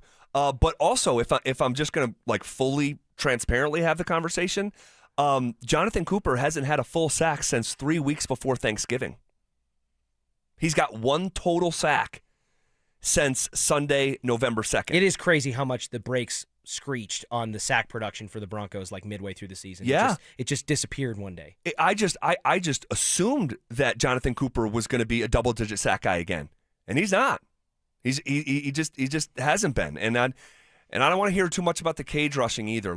I think that thing has been way overstated. Yeah. Way overstated. Yeah. I know Sean Payton talked about the cage rushing. You're going to tell me Sean Payton doesn't want the quarterback on the ground? Right. Now, I understand each you game. You want to put a quarterback in a cage where, in theory, he could break out and make a play, or just put him on the ground and move on to the next down. Yeah, I think it's been overstated. And I, too, would rather have J.K. Dobbins over Jonathan Cooper. What about when it comes to J.K., and we're playing J.K. or nay, what Bronco would you remove from the equation in order to bring back a top 5 running back? That's who J.K. Dobbins was through 10 games. Would you J.K. or Hufanga? And I'll take this one first. Man, I freaking love this dude. So do I. Heat-seeking missile. He really is. And First responder. First responder. I love that phrase. Yes. I love that phrase from Sean Payton. I refer to Hufanga as almost like the spirit of the defense. The dude just represents something more than a football player. How about those health concerns, by the way, too?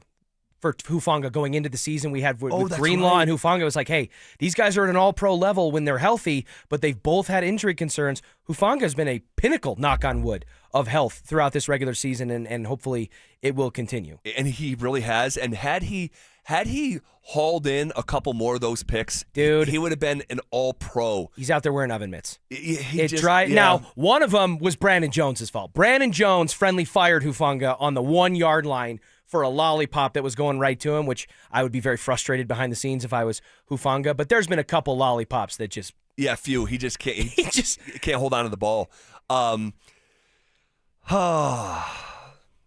J.K. or Hufanga? I cannot. Again, I go back to August and what I thought the expectation was and the forecast was. Would I want to remove a central member of this defense and not keep a strength to strength in order to try to balance out the football team? Hufanga's really important. He's really important. But with no run game, or a lackluster run game, and I have an opportunity to add a top 5 back, and I don't want to go, you know how you can be like an ageist? Yeah. I don't want to go like positionist. Yeah, safety over running back. But he does play safety. Yeah.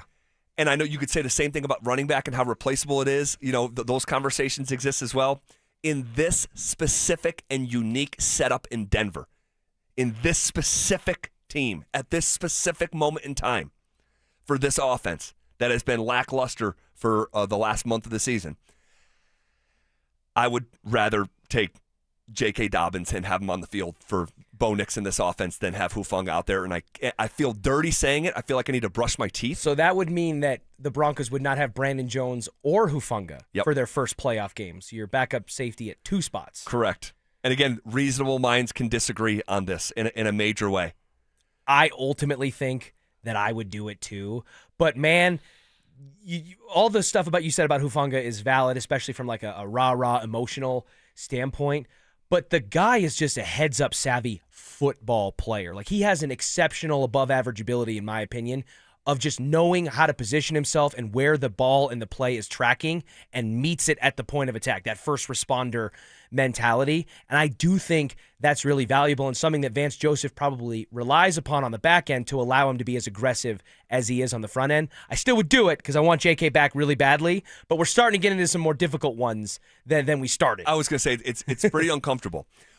Let's fast forward the conversation, because there are not a lot of guys on this roster that I wouldn't swap out for a top 5 running back going into the postseason. So let's flip it. Instead of asking JK or nay, JK or fill in the blank Bronco, what Bronco would you not swap out? Just the nays. Just the nays. And I'm looking, we can go one for one. Okay. So I'll start off one and you can name one. Okay. Zach Allen. That's a good one. That's where my mind goes first. Zach Allen. I am a huge Zach Allen defender. I think what he does in the middle of the field from a disruption standpoint is perennially underrated. The Broncos don't underrate it because they just paid him a fat bag, but I agree with that. I'm tempted, even though we called his team MVP status into question, to put Nick Bonito in that category of somebody I wouldn't swap out for, just because I think pass rush is really important from a defensive perspective for a team and a defense that's trying to win a championship, and that's your best pass rusher. He may not be the best against the run, but if suddenly Jonathan Cooper's got to be Batman, and you pointed out he hasn't had a full sack since 3 weeks before Thanksgiving, I think that makes me equally concerned on the opposite end of the ball about whether or not they're going to have an identity crisis themselves. I think I might put Nick Bonito in a nay category, even if it's icky. I agree. I thought about this one and I went back and forth, but ultimately, yeah, you talk about keeping a strength to strength. That is a premier position within the defense, and it's been the identity of the defense, is getting after the quarterback. You would be removing the identity of the identity, if that makes sense. Yep. So, yeah, I think a nay would be a Nick Bonito for me as well. And then I think you got to go to Pat Surtain. Yeah. I don't think I would remove Pat Surtain from the equation in order to get J.K. Dobbins back. You? No, he's the reigning defensive player of the year. He's one of the best corners in football. He still has that ability, even in a year where he experienced some injuries and maybe some of his statistics that were like Jokic-esque from a coverage standpoint have come back to earth a little bit. He's still a dog. He still takes away half the field. Defenses, he is on the opposing team's circle chart of like, we have to account for this guy. And again, that's a strength that you maintain as a strength. You take that away, and you're just poking holes in a defense that's already going to have an uphill battle to carry this offense when it needs to be carried. Rich, I think you're on it. And also, I don't think that we truly appreciate Pat Surtain because he's just always playing. Yeah. And his impact sometimes is in silence. It's not loud impact.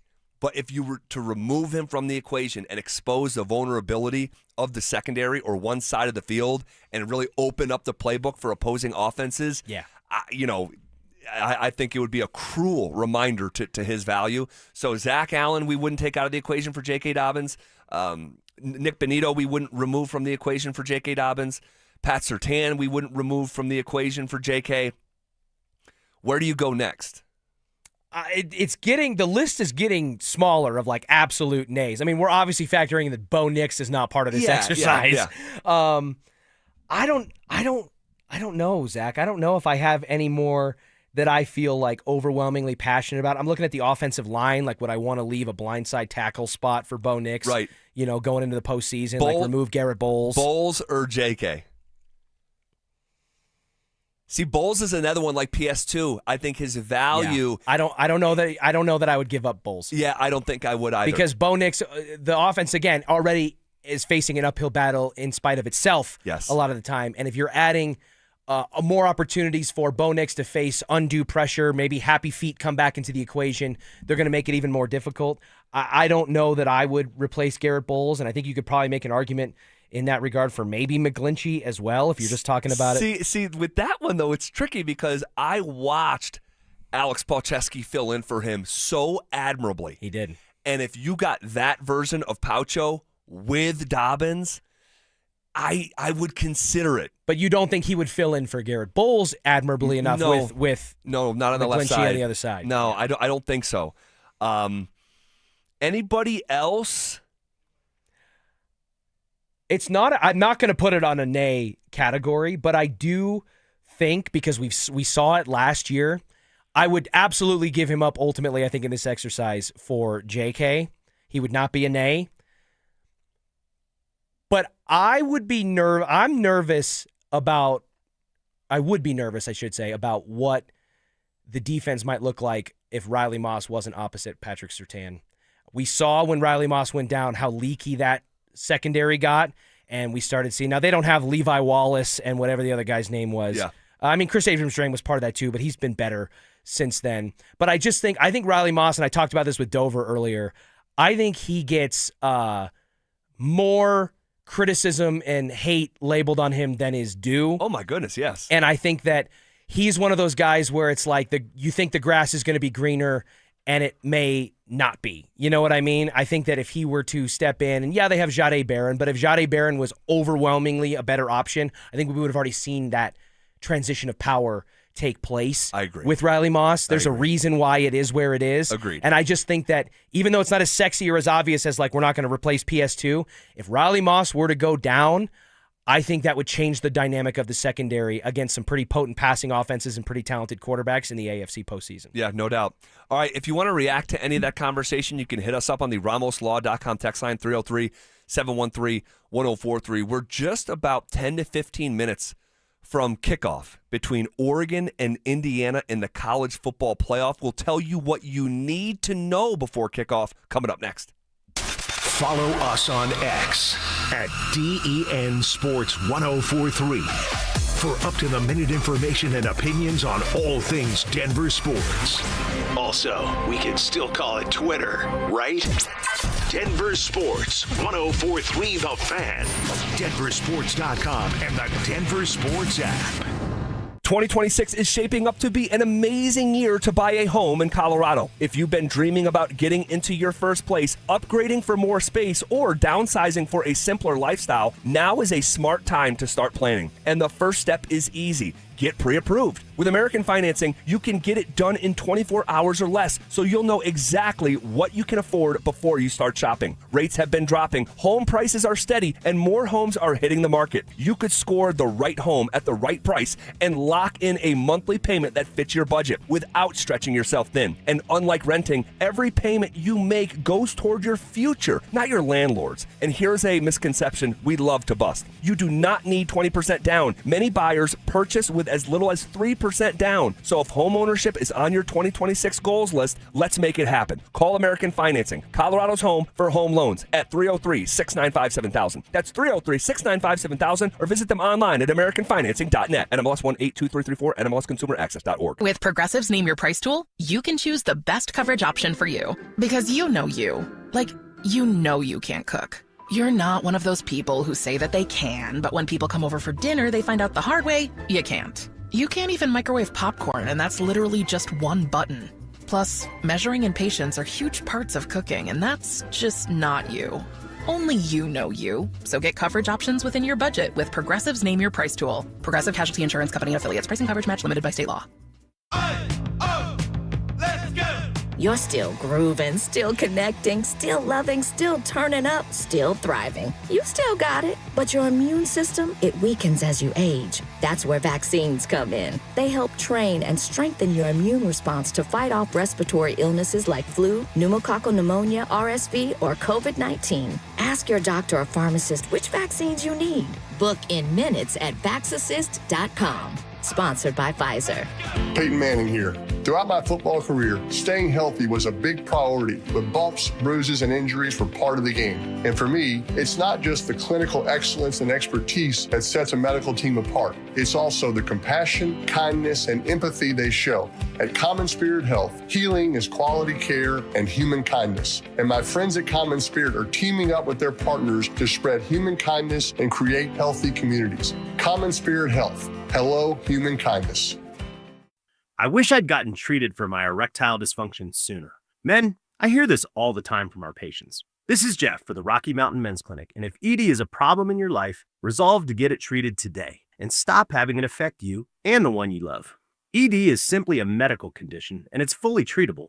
And at the Rocky Mountain Men's Clinic, we have treatments that are effective in well over 90% of cases, which means if you're like most guys, your ED will be a thing of the past. In fact, you could be having great sex within a day or two of your first appointment, and you'll likely find you're performing like you haven't in a long time. It's the new year. Resolve to get your ED treated and change your life. Call us at the Rocky Mountain Men's Clinic. Your initial visit is only $99 and includes blood work, a medical consult, and if medically advised, a test dose. And if that test dose doesn't work in the office, your visit is free. Call 720-440-7900 or go to RockyMountainMen'sClinic.com. We have 5 offices across the Front Range to serve you. Rocky Mountain Men's Clinic, a Promenic restorative health practice. This new year, don't just make a resolution, make a transformation with SodaWeightLoss.com. Clients routinely look and feel 10 years younger like I did when I lost 60 pounds a few years ago with SodaWeightLoss.com, and it's never coming back. And right now, the perfect gift for you both. Look and feel 10 years younger for the price of one. Soda is the #1 weight loss company in America for client satisfaction and results, just like me. Visit SodaWeightLoss.com. That's SOTA weightloss.com. Soda Weight Loss is, say it with me, state of the art. Everybody loves the season of giving,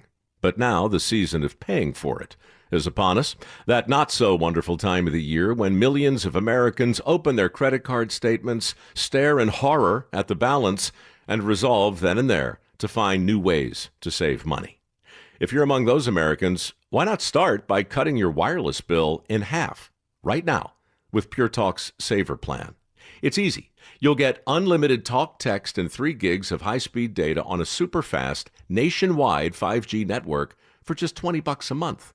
Just dial pound 250, say Mike Rowe, and you'll save an additional 50% off your first month. Ho, ho, ho. And if you're active or former military or a first responder, you'll save an additional 20% every single month.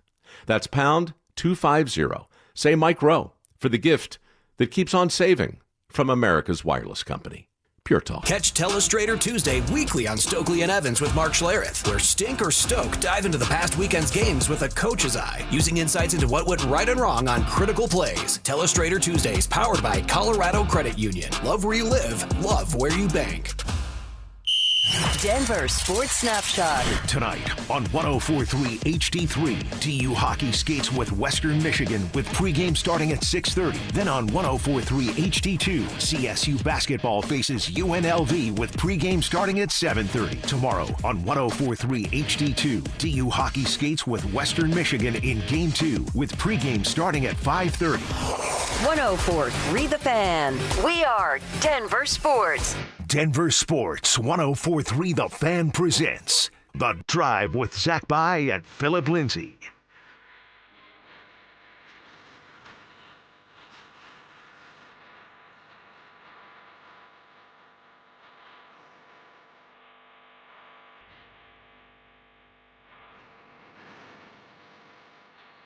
All right, bottom half of hour number 4 here. We are moments away from the Peach Bowl kicking off. And, man, one of the losingest teams the sport of college football has ever seen are trying to become the first program in college football history to finish 16-0. Of course, I'm talking about the Indiana Hoosiers, man. This is an incredible story. Incredible story. The Big Ten will be represented in the national championship for a 3rd consecutive season, Richie Carney filling in for Phillip Lindsay back half of the show. So regardless of which team wins the Peach Bowl, meanwhile, the SEC will not appear in the title game for a 3rd straight year. Oh, yeah. Greg Sankey is having a very, very bad weekend right now. Yes, and Greg Sankey's the commissioner of the SEC. Of the SEC, yeah. Yes. We're gonna hear a proposal for 9 SEC teams in the playoff next summer. Oh, my gosh. Oregon in the first round beat up on James Madison 51-34. Shouldn't have been there. And then Texas Tech in the next round 23-0. Indiana had a first round bye, and then they pounded Alabama, pounded them 38-3. I thought I read the score wrong the first time because I was in a movie when that game was going on. And I came out and checked my phone. I had all these notifications. And when I read the score at first, I actually thought it was like a glitch or like a mistake. I had to actually go through the box score and be like, oh, my God. And then I saw Ty Simpson got hurt. And I'm like, oh, that's why. And it's like, no, he didn't get hurt till like end of the third quarter. Yeah. Midway through the third quarter. But they did, in fact, break his ribs. It was over by then. I mean, 38-3? Just remarkable. That's how bad Bama beat my Michigan State Spartans in the college football playoff at one point. I don't even think we got 3. I think it might have been 38-0. Wow. So in the first matchup, Oregon held Indiana to 111 rushing yards. It's the lowest output of the season. Indiana still scored 30. Think about that. Now consider this. Consider this. And this is a whole nother game, so I'm not going to say, I'm not saying the same thing is going to happen, but this is worth mentioning. In the first matchup, Richie, Dante Moore, who is being compared to Patrick Mahomes by some, okay, he was sacked a season high 6 times against Indiana. Richie, he was sacked 8 total times in the other 13 games. That's crazy. I'm just going to say that one more time because I know people are busy and maybe you got kids in the car, you're driving around, you're at home, and you're working or whatever. But in the first matchup, Oregon quarterback Dante Moore was sacked 6 times. He was brought down 8 total times in the other 13 games. Just remarkable. Actually remarkable.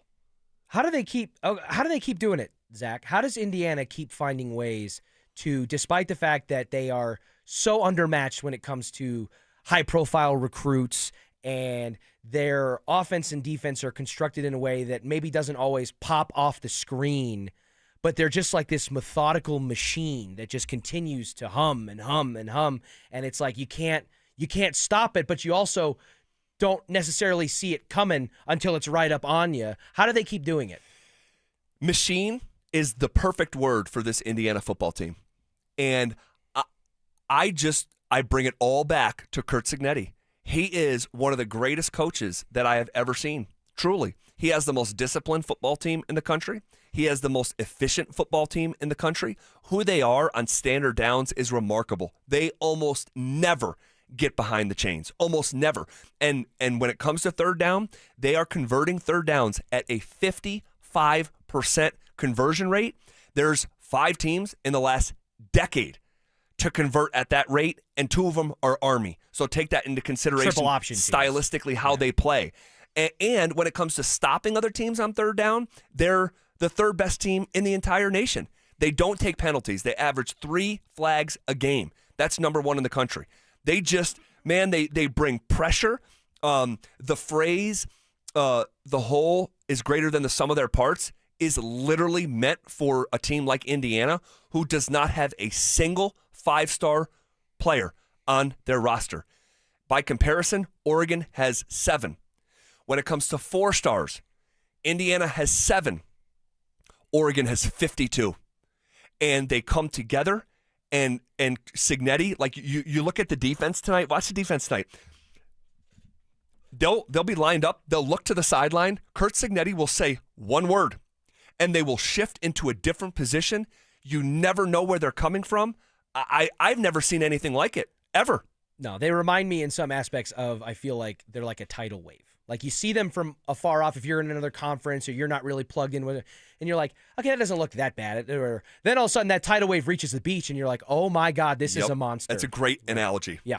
So a little bit more for you. In the matchup against Alabama last week, think about this. This is remarkable.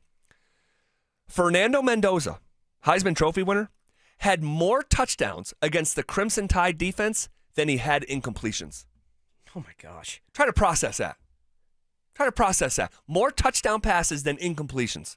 He was 14 of 16. I was just going to say, I think he was 14 of 16. And he threw 3 touchdowns. How about this? The Hoosiers, this is nuts. The Hoosiers have given up 2 touchdowns and less than 200 rushing yards in their last 4 games combined. Every good thing that an opposing team can bring to the table, Indiana has just not allowed it or beaten it, Correct. Offense or defense. Yep. Like you can say, well, our defense gets after the quarterback like nobody else. Like, well, Fernando Mendoza doesn't get sacked that much. Our defense is excellent, in down and distance. Well, Indiana's better on both sides of the ball. Yeah. So when they played in Eugene, because Indiana went into Autzen Stadium in Eugene and won 30-20, Oregon tried to run the ball on them. They ran it 30 times for 81 yards. That is 2.7 yards per carry. Even the Broncos running back room looks at that and was like, okay, yeah. And the leading rusher that day who ran for 59 of the 81 has a broken clavicle. He's not going to play. Davison? Yeah, Davidson. If the key to this game tonight, and I'm rooting for Indiana, full disclosure, and I think they're going to win, okay? Now, that's just me speaking for myself. That's not advice for anyone else out there, okay? It's me speaking for myself. I think they're going to win. I think they're going to cover. And I think the key to the game is slowing down Oregon's rushing attack, because if they get into obvious passing situations, I think Dante Moore is good for a turnover or two. Yeah. He played a top 25 defense 4 times this year, and Dante Moore threw for 4 touchdowns and 4 interceptions.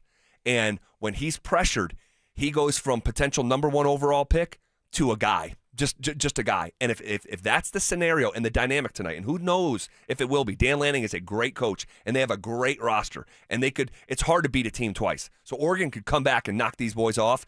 But if they can limit the run game and make Oregon's passing game one-dimensional, I think Indiana's going to have a lot of success. Yeah, I think slowing things down and kind of grinding it to a halt benefits a team and a scheme and a style like Indiana, and frankly like Big Ten football, right? When you're going up against a high-flying team, it's like a warm weather team playing in cold weather, or this Oregon-Indiana matchup's like, hey, let's pull you down in the mud a little bit. We're comfortable down here. Let's see if you are too. Yep. Believe it or not, there's a human being at this station who does not think Curt Signetti is a great coach. And we're going to call him to the carpet coming up next. Follow us on YouTube, Instagram, and TikTok at Denver Sports 1043 to stay up to date on all your local teams. Denver Sports 1043. The Fan. What's going on, gentlemen? It's the new year. New goals, new routines, new promises that this year you'll finally feel better, feel good about yourself. But guys, if you're exhausted by noon, falling asleep on the couch after dinner, or wondering why the gym just doesn't feel the same, or most of all, wondering why that sex drive that everybody deserves to have is just not there, then you're probably dealing with low testosterone. And I'm here to tell you that if you can go to Rocky Mountain Men's Clinic and get the treatments, you're going to feel a lot better about yourself. Why? Because at Rocky Mountain Men's Clinic, they're experts in treating low T and other men's sexual health conditions. And they successfully treated tens of thousands of men who are dealing with low T. And a lot of these men have seen amazing differences that these treatments can make in their life. So if you're just like these men that I'm talking about, within just a few weeks after doing their treatments, you'll feel your energy return, the brain fog will go away, your sleep will improve, as will those workouts. And that sex drive, gentlemen, that, like I said earlier, everybody deserves to have will be significantly enhanced as well. All I need you to do is take the low T quiz on their website. It's a simple 10-question quiz full of yes or no answers, and it takes 2 minutes. Then what you're going to do is schedule a consult with Rocky Mountain Men's Clinic. They're going to draw your blood and have the results within 30 minutes. They also have 5 locations out there to serve you, so there are no excuses, gentlemen. Go get treated. You can go to Fort Collins, North Denver, Central Denver, Castle Rock, and Colorado Springs. So give them a call today at 720-440-7900 or visit RockyMountainMen'sClinic.com. That's RockyMountainMen'sClinic.com. How about a simple New Year's resolution, one that even I could achieve? Reverse the clock on hair loss with Advanced Hair's simple one-day FUE treatment. You will feel more confident and more youthful when you witness your own natural hair growing into those places that have been balding or thinning for years. From Advanced Hair's breakthrough technology to their highly experienced team, there is no one I trust more in hair restoration. Their simple FUE treatment begins to regrow your own natural hair the very next day, and your new hair is backed by the Advanced Hair Guarantee. I know from personal experience, Advanced Hair's exceptional standard of care makes your comfort and your results their top priority. Celebrate this new year with a fuller head of hair and get a free consultation, $250 off, and 250 free hair grafts. Call 720-459-HAIR. That's 720-459-HAIR. Discover what meeting your resolution could look like with the before and after pictures at advancedhair.com. Dan Jacobs with 303 Law 4040. Hey, I got a real cool story I wanted to share with you. Many years ago, my lovely wife Kimberly wrote down a prayer that said, God, make me a lighthouse so I can be a light to others when they're in a dark place. She filed that card away both in her heart and her prayer box. And then about 3 years ago, I asked my wife to leave her job in corporate America and come help me open up 303 Law 4040. And she absolutely loves it. She really feels like helping other people when they are hurting and don't know what to do is her calling. So here's the really cool part. A few weeks ago, a client came in to pick up a check and said to Kim, I really want to thank you. You were a lighthouse to me when I was in a dark place. It gave me chills when Kim told me that. If you've been hurt in an accident, it really is our honor to help you in your time of need. Call us anytime at 303 Law 4040, where you always get to speak directly with me or my lovely wife, Kimberly. That's 303 Law 4040. Go ahead, save that number in your phone. You never know when you're going to need it. It's 303 Law 4040. Hey, Broncos country, it's Terrell Davis here. It's a new year. It's time to work on a new you. At Fitness Gallery, we have deals everywhere, up to 50% off. We have the nation's lowest prices on the best equipment money can buy. We carry true treadmills. They are the smoothest, quietest, and best warranty treadmills ever built for the home. Work out on your schedule on the equipment you choose, from the safety and comfort of your own home. Visit one of Fitness Gallery's 7 convenient locations from Colorado Springs to Fort Collins. We have you covered. Who wants the lowest rate for life? I do. Everyone does. But even the best deal in the market becomes high if rates fall in the future. So now what? Go through all the expense again? No. Just go to U.S. Mortgages and get our trademarked lowest rate for life product. It allows you to get your savings today and lock in at below market rates like our 4.75 5-year fixed that has a 5.89 APR. Wait, 4.75% 5 years fixed? Yes, and even if the market does improve further, great. We redo your loan with no lender fees and no appraisal fee, and there's no limit to the number of times you can use this. So stop waiting for rates to get better and wasting money. Lock in your savings now and know you're 100% protected with lowest rate for life. Call 303-LOW-RATE. That's 303-LOW-RATE or online at usmloan.com. Rate must be locked by 9/16. All loans subject to approval and change. See website for complete details. License number 392126. Stay up to date on the Broncos and the latest news from around the league with our NFL insider James Palmer, exclusively on Denver Sports 104.3 The Fan. Mondays on The Rundown with Richie Carney, Tuesday afternoons on The Drive, and Friday mornings on Stokely and Evans with Mark Schlereth, all season long. Denver Sports 104.3 The Fan, DenverSports.com, and the Denver Sports app. You're listening to The Drive with Zach By and Phillip Lindsay on Denver Sports 104.3 The Fan. All right, final segment here on a Friday. Happy Friday, everyone. I know for a lot of people it's your first week back to work after some disjointed time off over the holiday, and you made it through the week. All right. Final segment here. We're going to toss to the Peach Bowl here in just a couple minutes, all right, where you can hear Oregon and Indiana go head-to-head. And believe it or not, there's someone here at the station who, very disrespectful young man, is Well, you said young man, so I know it eliminates one of the two people behind the glass. Richie. That's a dig at Drew, if you don't know. But Dante Gomez says a lot of inflammatory things, and he can be triggering, and he's rude, dismissive, and he's the bad boy of the drive. He said Curt Signetti. He doesn't think Curt Signetti is a great coach. Dante, why do you hate Curt Signetti? I didn't say that I don't think he's a great coach. I said, you asked me if I thought he was a genius, and I said it is yet to be seen if he is or not. And I would actually argue that you're the one being disrespectful to a guy like Dan Lanning. Wow. We're going to play a little game here. I want you to tell me which coach I'm talking about. Oh, real my quick. God. Ready? Hold on. This is not going to be apples to apples, because I know what you're going to do here. No, I'm just going to name the coach. This coach. Are you doing a player, Coach A, Coach B situation? This coach went 13-0 and won the Big Ten. Think of what coach am I talking about? You're talking about Curt Signetti. I'm actually talking about Dan Lanning last year. He did that. Signetti also did that this year. This coach's highest accomplishment is reaching the semifinals in the college football playoff. Hey, which coach am I talking about? Name me this coach. Who's the first coach in the history of college football to be the national coach of the year in back-to-back years? What coach am I talking about? It's a voting award? Great, he won a poll. Okay, let's take the voting out of it. What coach showed up at a school that had never won 10 games and in the first year won 10, and then this year has a chance to be the first coach in the history of the sport to be 16-0? Zach, they don't give you bonus points for coming from a bad school. When it's 0-0 when they kick off. Yes, but your logic center in your brain should be telling you, whoa, we've never seen anything like this in Your the cerebral cortex. in the history of the sport. We've never seen it, and he's doing the most with less. He is the number one team in the country. After doing the most, I just pointed out they have the same accomplishments. Dude, Kurt Signetti has been at Indiana for 2 years. There is no coach in the history of the sport who has ever had a better 2-year start than Kurt Signetti, and he's done it with 0 5-stars and a infinitely less lack of resources than Dan Lanning. Dan Lanning has the spoils of the college football world at his fingertips at Oregon. Like all the national championships in Oregon's history?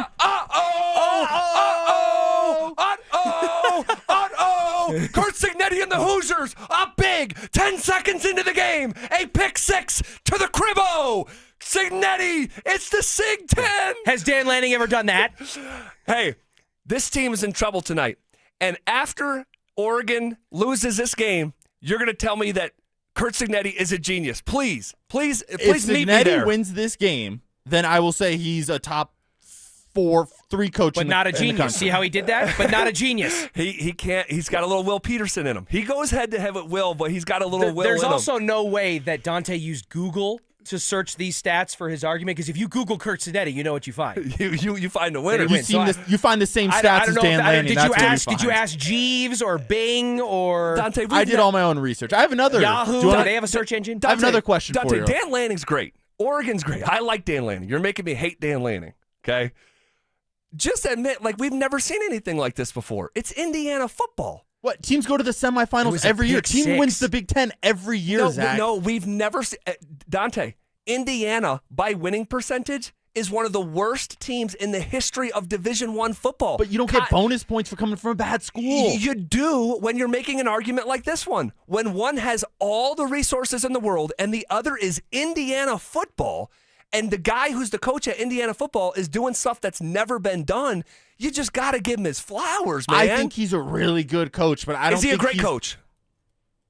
Yeah, I think he's a top 6 coach in the country. I think him and Lanning are the equivalents. That's my point, is that they're equivalents. That Kurt Signetti's not some super genius that's running the sport. He is, though. He is. He has won at every single stop from Division II Indiana of Pennsylvania to Elon to James Madison to Indiana. I mean, we've never seen anything like this. Dan Lanning coached the best unit of college football I've seen in the last 20 years. The 2021 Georgia defense, I agree, was incredible. It was incredible, and he was at Georgia. Context matters, right? So, he was coaching a group at Georgia. Now he's at Oregon. He's a great coach. Dan Lanning is a great coach. But what we're seeing Kurt Signetti do at Indiana, it's unprecedented. Nothing that Dan Lanning is doing is unprecedented. What we're seeing Signetti do is unprecedented. I actually don't think Oregon's ever been to a college football playoff semifinal. Well, they just started the college football playoff. So haven't they played in national championships before? Wait, Oregon? Have they played in a national championship before? Oregon football? Oh, they did. They made it with Mariota. They lost. Yeah. I apologize. Yeah. It was strike that from the record. Striking from the record. Dante, you're losing a lot in this argument. Redacted. I haven't lost any. That was the first wrong thing. First one.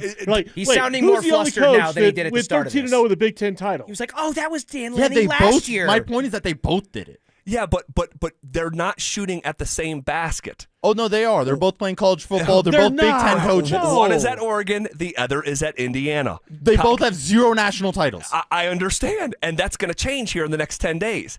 In the next 10 days, Kurt Signetti is going to be known as the biggest star in college football. Bigger than Kirby Smart, bigger than Dabo Swinney. He will fill the shoes of Nick Saban, who he once coached under. We've never seen anything like this before. You talk about making your own way.